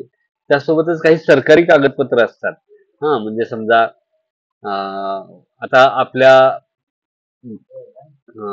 पंजोबांचं वगैरे नाव जर समजा आपल्याला हवं असेल तर ते आपल्या आजोबाच्या शाळेच्या दाखल्यावर असू शकतं किंवा त्यांच्या काही कागदपत्रामध्ये असू शकतं. जमीन मालकीची जी कागदपत्र असतात शेत जमिनीची कागदपत्र त्याच्यावरनं आपल्याला आपल्या पूर्वजांची नावं जी आहेत ती पाहता येतात मिळवता येतात. तर ते एक म्हणजे 4-5 म्हणजे वडील आजोबा पणजोबा इथपर्यंत आपल्याला ती नावं माहित असतात. त्याच्या आधीची नावं आपल्याला तशी खूप माहिती नसतात. तर ती माहिती देखील त्याच्यातनं आपल्याला ज्या वंशावळीच्या माध्यमातनं किंवा या जमिनीच्या कागदपत्राच्या माध्यमातनं शोधता येतात. आणि ती या फॅमिलीच्या इतिहासामध्ये कुटुंबाच्या इतिहासामध्ये किंवा घराण्याच्या इतिहासामध्ये ती मांडली जातात. त्यासोबतच एक ह्याच्यातलं महत्वाचं म्हणजे अभ्यास आपण नेमका काय करायचा एखाद्या फॅमिलीचा अभ्यास करताना तो अभ्यास काय म्हणजे प्रत्येक फॅमिलीत काही कर्तृत्वान व्यक्ती होईल असं काही नाही. म्हणजे प्रत्येक फॅमिलीत कोण आमदार खासदार होत नाही. मग त्या फॅमिलीचा इतिहास महत्वाचा आहे का नाही. मुळात मुद्दा हा आहे की एखादी सर्वसामान्य जरी घराणं असलं व्यक्ती कुटुंब असलं तरी त्याचा जर ज्यावेळी तुम्ही ते जे घराणं ज्या काळामध्ये त्याची वाटचाल होते ऐतिहासिक काळामध्ये तर त्याचा आर्थिक अभ्यास त्याचा सामाजिक अभ्यास त्याचा सांस्कृतिक अभ्यास म्हणजे त्या काळाचा सांस्कृतिक अभ्यास त्या काळाचा आर्थिक अभ्यास त्या काळाचा सामाजिक अभ्यास सोबतच त्या कुटुंबामध्ये त्याला अनुलक्षून जे बदल झाले त्यांचा अभ्यास म्हणजे आता मगाशी ते सरांनी जे आपल्याला मार्गदर्शन केलं मसेलकर सरांनी तर त्यामध्ये ते काय म्हणाले की तिथं कॉलेज निर्माण झालं रत्नागिरीमध्ये कॉलेज स्थापन झालं आणि धनंजय किरांनी त्या कॉलेजमध्ये त्यांचा प्रवेश झाला आणि मग ते पुढं शिक्षणासाठी त्यांचं शिक्षण झालं आणि पुढे ते या पद्धतीने त्यांच्या व्यक्तिमत्वाची गरज झाली. म्हणजे एखाद्या एखाद्या महाविद्यालयाचा, कॉलेजचा, शाळेचा त्या त्या म्हणजे ते स्थापन होतंय आणि त्याच्यानंतर घरातल्या कुणाला तरी तिथे तो प्रवेश मिळतो आणि मग अ, पुढे त्या कुटुंबाचा इतिहास हा त्याला एक दिशा मिळते. हां, म्हणजे तसंच सोबत असं असतं की घराण्यामध्ये म्हणजे समजा एखाद्या कुटुंबाच्या संदर्भात आपण अभ्यास करतो. ते कुठल्यातरी एका विशिष्ट समाजात जन्म झालेला असतो. मग त्या समाजामध्ये बेसिकली आपण जातीच्या संदर्भात बोलतो. मग त्या जातीचा काहीतरी व्यवसाय असतो. मग त्या व्यवसाय ते करत असतात. मग पुढे समजा त्या व्यवसायात काहीतरी बदल झाला. एकदम असं काही ड्रास्टिक चेंज झाला त्या संदर्भात किंवा तो एकदम व्यवसाय बुडीत झाला आणि मग घरातलं कोणतरी पूर्वीच्या त्यांच्या पूर्वजानं वेगळा व्यवसाय निवडलेला असतो आणि मग त्यांच्या कुटुंबाची त्या व्यवसायातनं प्रगती झालेली असते. हे जे घटनाक्रम आहे, हा देखील इतिहासाच्या दृष्टीनं महत्त्वाचा घटनाक्रम असतो. एक सामाजिक इतिहासाच्या अंगानं हा महत्त्वाचा घटनाक्रम असतो. तर ते मांडणं सामाजिक आणि आर्थिक इतिहासाच्या अर्थाने, तर ते देखील मांडणं हे महत्त्वाचं असतं. तर अशा पद्धतीनं फॅमिलीची जी काही वाटचाल झालेली आहे, त्याचा आर्थिक, सामाजिक आणि सांस्कृतिक अर्थानं त्याची माहिती देणं, त्याच्या बदलांचा ॲनालिसिस करणं, विश्लेषण करणं हे या फॅमिली हिस्ट्रीमध्ये आवश्यक असतं. त्यासोबतच तिसरा जो ह्याच्यातला पॉइंट आहे लाईफ हिस्ट्री ऑफ इंडिव्हिज्युअल म्हणजे एखाद्या व्यक्तीचं चरित्र. जसं महान व्यक्तींचं चरित्र लिहिले असणं म्हणजे आता धनंजय कीरांचा पण उल्लेख आता मगाशी आपल्या ह्याच्यात झाला. तर धनंजय कीरांनी अनेक लोकांची चरित्र जी आहे ती लिहिलेली आहे. अनेक राजकीय नेत्यांची चरित्र जी आहेत ती या धनंजय कीर यांनी लिहिली. आता हे असं चरित्र लिहिण्यामागचे नेमकी प्रेरणा काय? की बऱ्याचदा असं इतिहासाच्या लेखनामध्ये असं होतं म्हणजे आता धनंजय कीरांनी कुणाकुणाची चरित्र लिहिली ते एकदा आपण बघितलंच ना, तर ज्योतिबा फुलेंचं चरित्र लिहिलं, डॉक्टर बाबासाहेब आंबेडकरांचं चरित्र लिहिलं, लोकमान्य टिळकांचं चरित्र लिहिलं, त्याच्यानंतर शाहू महाराजांचं चरित्र लिहिलं. त्याच्यानंतर त्यांनी कृष्ण अर्जुनराव केळुसकर जे आहेत त्यांचं देखील चरित्र लिहिलं. अशा अनेक लोकांची चरित्र जी आहेत ती या धनंजय कीर यांनी लिहिलेली आहे.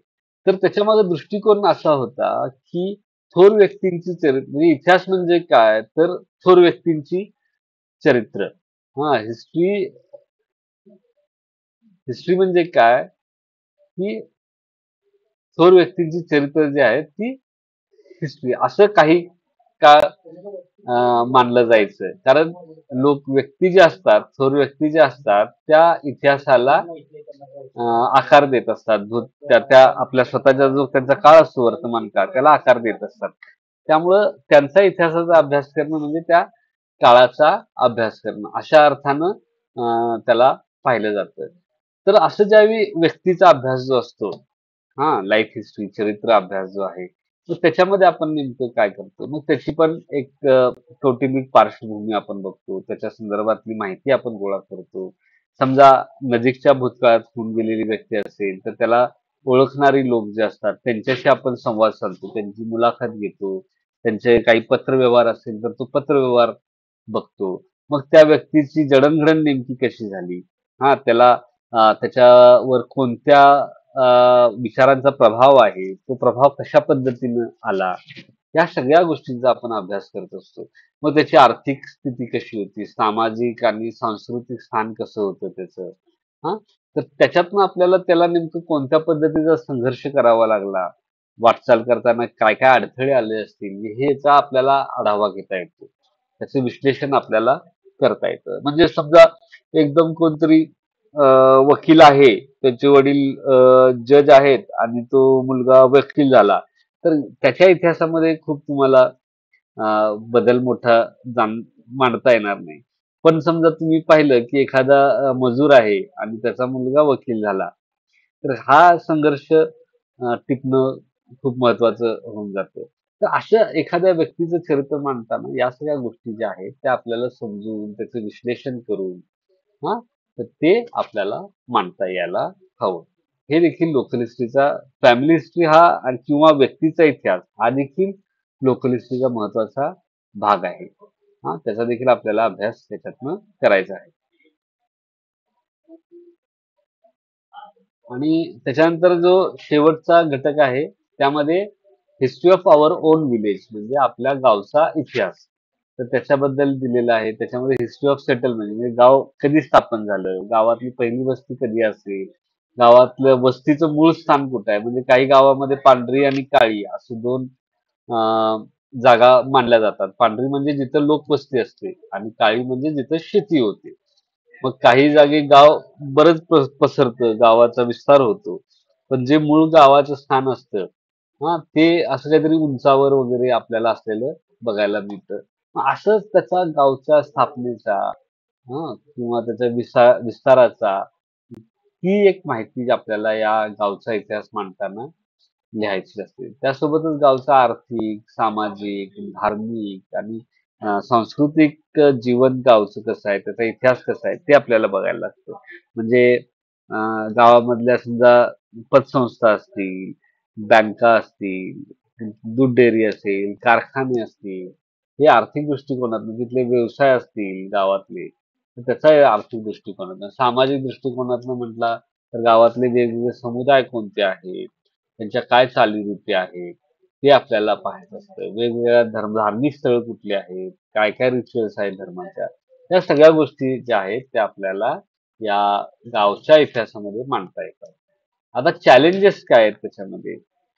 म्हणजे गावचा इतिहासाच्या संदर्भात चॅलेंजेस हे असते की मुळात पहिला त्याचं महत्व काय आहे ते आपल्याला माहित नसतं किंवा आपण समजा आपल्याला माहित आहे आणि आपण कुणाला काही विचारायला गेलो की त्याला ते महत्व लक्षात येत नाही. मुळात स्थानिक इतिहासाच्या दृष्टीने गावचा इतिहास असेल, कुटुंबाचा इतिहास असेल किंवा व्यक्तीचा इतिहास असेल, ते नेमकं आवश्यक काय आहे, हे आपल्याला पहिल्यांदा समजून घ्यायला लागतं. म्हणजे जे पहिल्या कोर्स आउटकम मध्ये आपण म्हणालो की स्थानिक इतिहासाकडे बघण्याचा आपला दृष्टिकोन सगळ्यात पहिल्यांदा निर्माण व्हायला पाहिजे. तो दृष्टिकोनाचा अभाव हे त्याच्या संदर्भातलं महत्वाचं चॅलेंज आहे. ते दृष्टिकोनाचा अभाव जो आहे तो दूर करून लोकांच्या मध्ये स्थानिक इतिहासा संदर्भात जागृती करणं हे मोठं आव्हान आहे.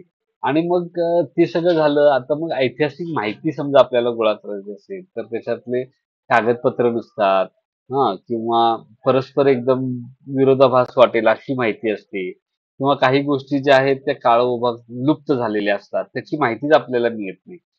असं पण होऊ शकते. किंवा समजा एखादी घटना घडली आणि आपण तिथल्या जाणकार लोकांना त्या संदर्भात विचारलं तर त्यांना त्या विसरून गेलेले असतात ते. अशा पद्धतीचे काही अडचणी ज्या आहेत त्या आपल्याला याच्यामध्ये येतात. तर हे सगळं आपल्याला त्याच्यामध्ये दूर करावं लागतं. आणि ते दूर करून या आलेल्या अडचणीवर मात करून आपल्याला त्या गावचा इतिहास जो आहे तो मांडायचा असतो. ठीक आहे. तर या संदर्भात आणि कोणाला काही शंका आहेत या सगळ्या पेपरच्या संदर्भात किंवा आपला जो काही कोर्स आहे, हा पेपर जो आहे आणि आपण जी काही चर्चा केली त्या संदर्भात तुम्हाला काही म्हणायचं असेल, मांडायचं असेल तरी तुम्ही ते मांडू शकता. अजून काही चर्चा करायची असेल तर त्यावेळी आपण चर्चा करू शकतो. बोला.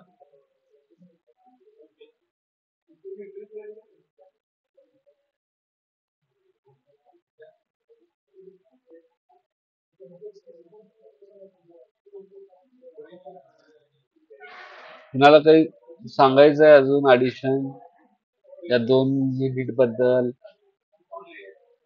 काय सांगावंसं वाटतं?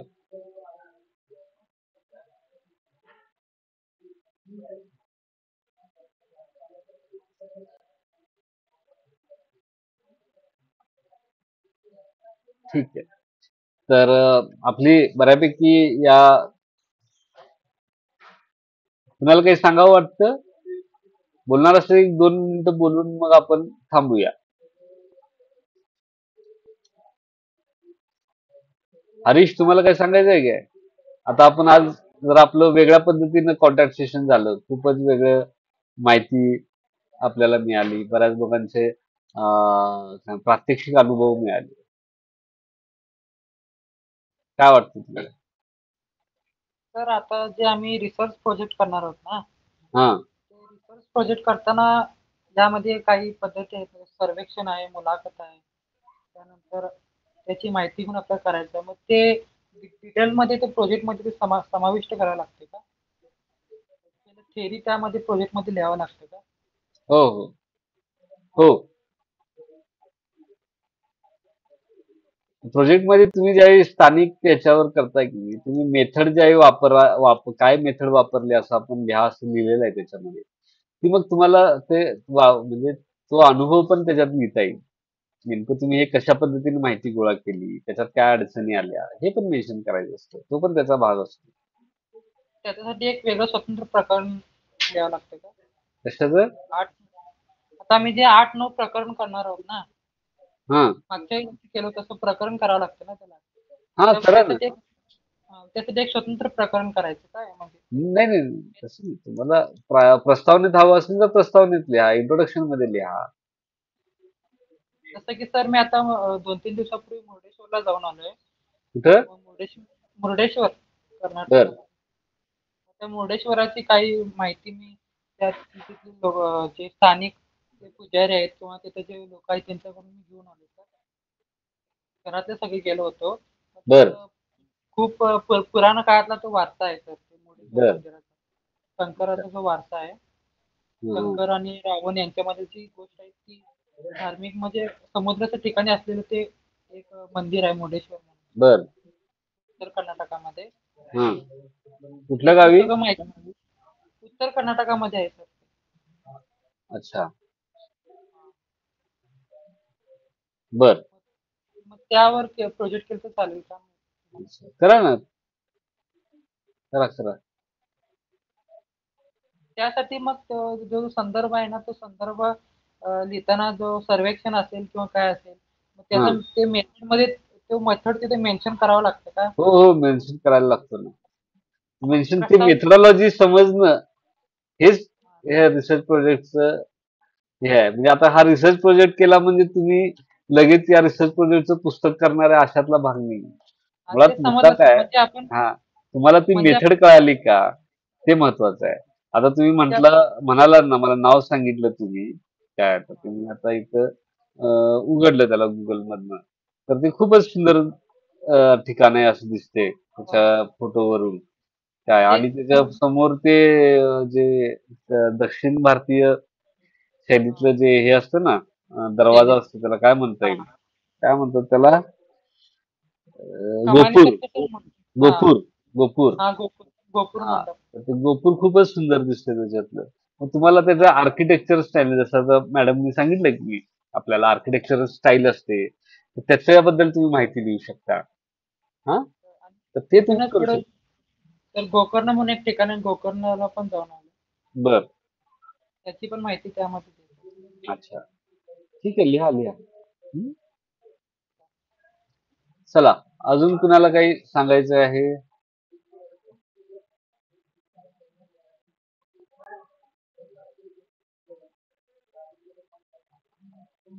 ठीक आहे, मग तुमच्या काही शंका नाहीत असं मी गृहीत धरू.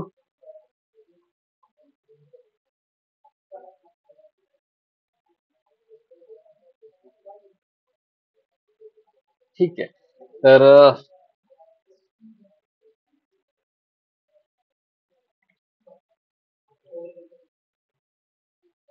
MA इतिहास भाग 2 सत्र 4 साठी आयोजित केलेल्या ऍप्लिकेशन ऑफ लोकल हिस्ट्री या संपर्कसत्रामध्ये आपण सर्वजण जॉईन झालात, त्याबद्दल तुमचे सर्वांचे आभार. तुम्ही यावेळी मोजक्या लोकांनी जरी चर्चा केली असली संपर्कसत्रामध्ये, तर तरी ती खूप फलदायी चर्चा होती, एनरिचिंग होती असं मला वाटते, आणि तुम्हाला सर्वांना त्याचा चांगल्या पद्धतीने लाभ झाला असेल असं मी मानतो.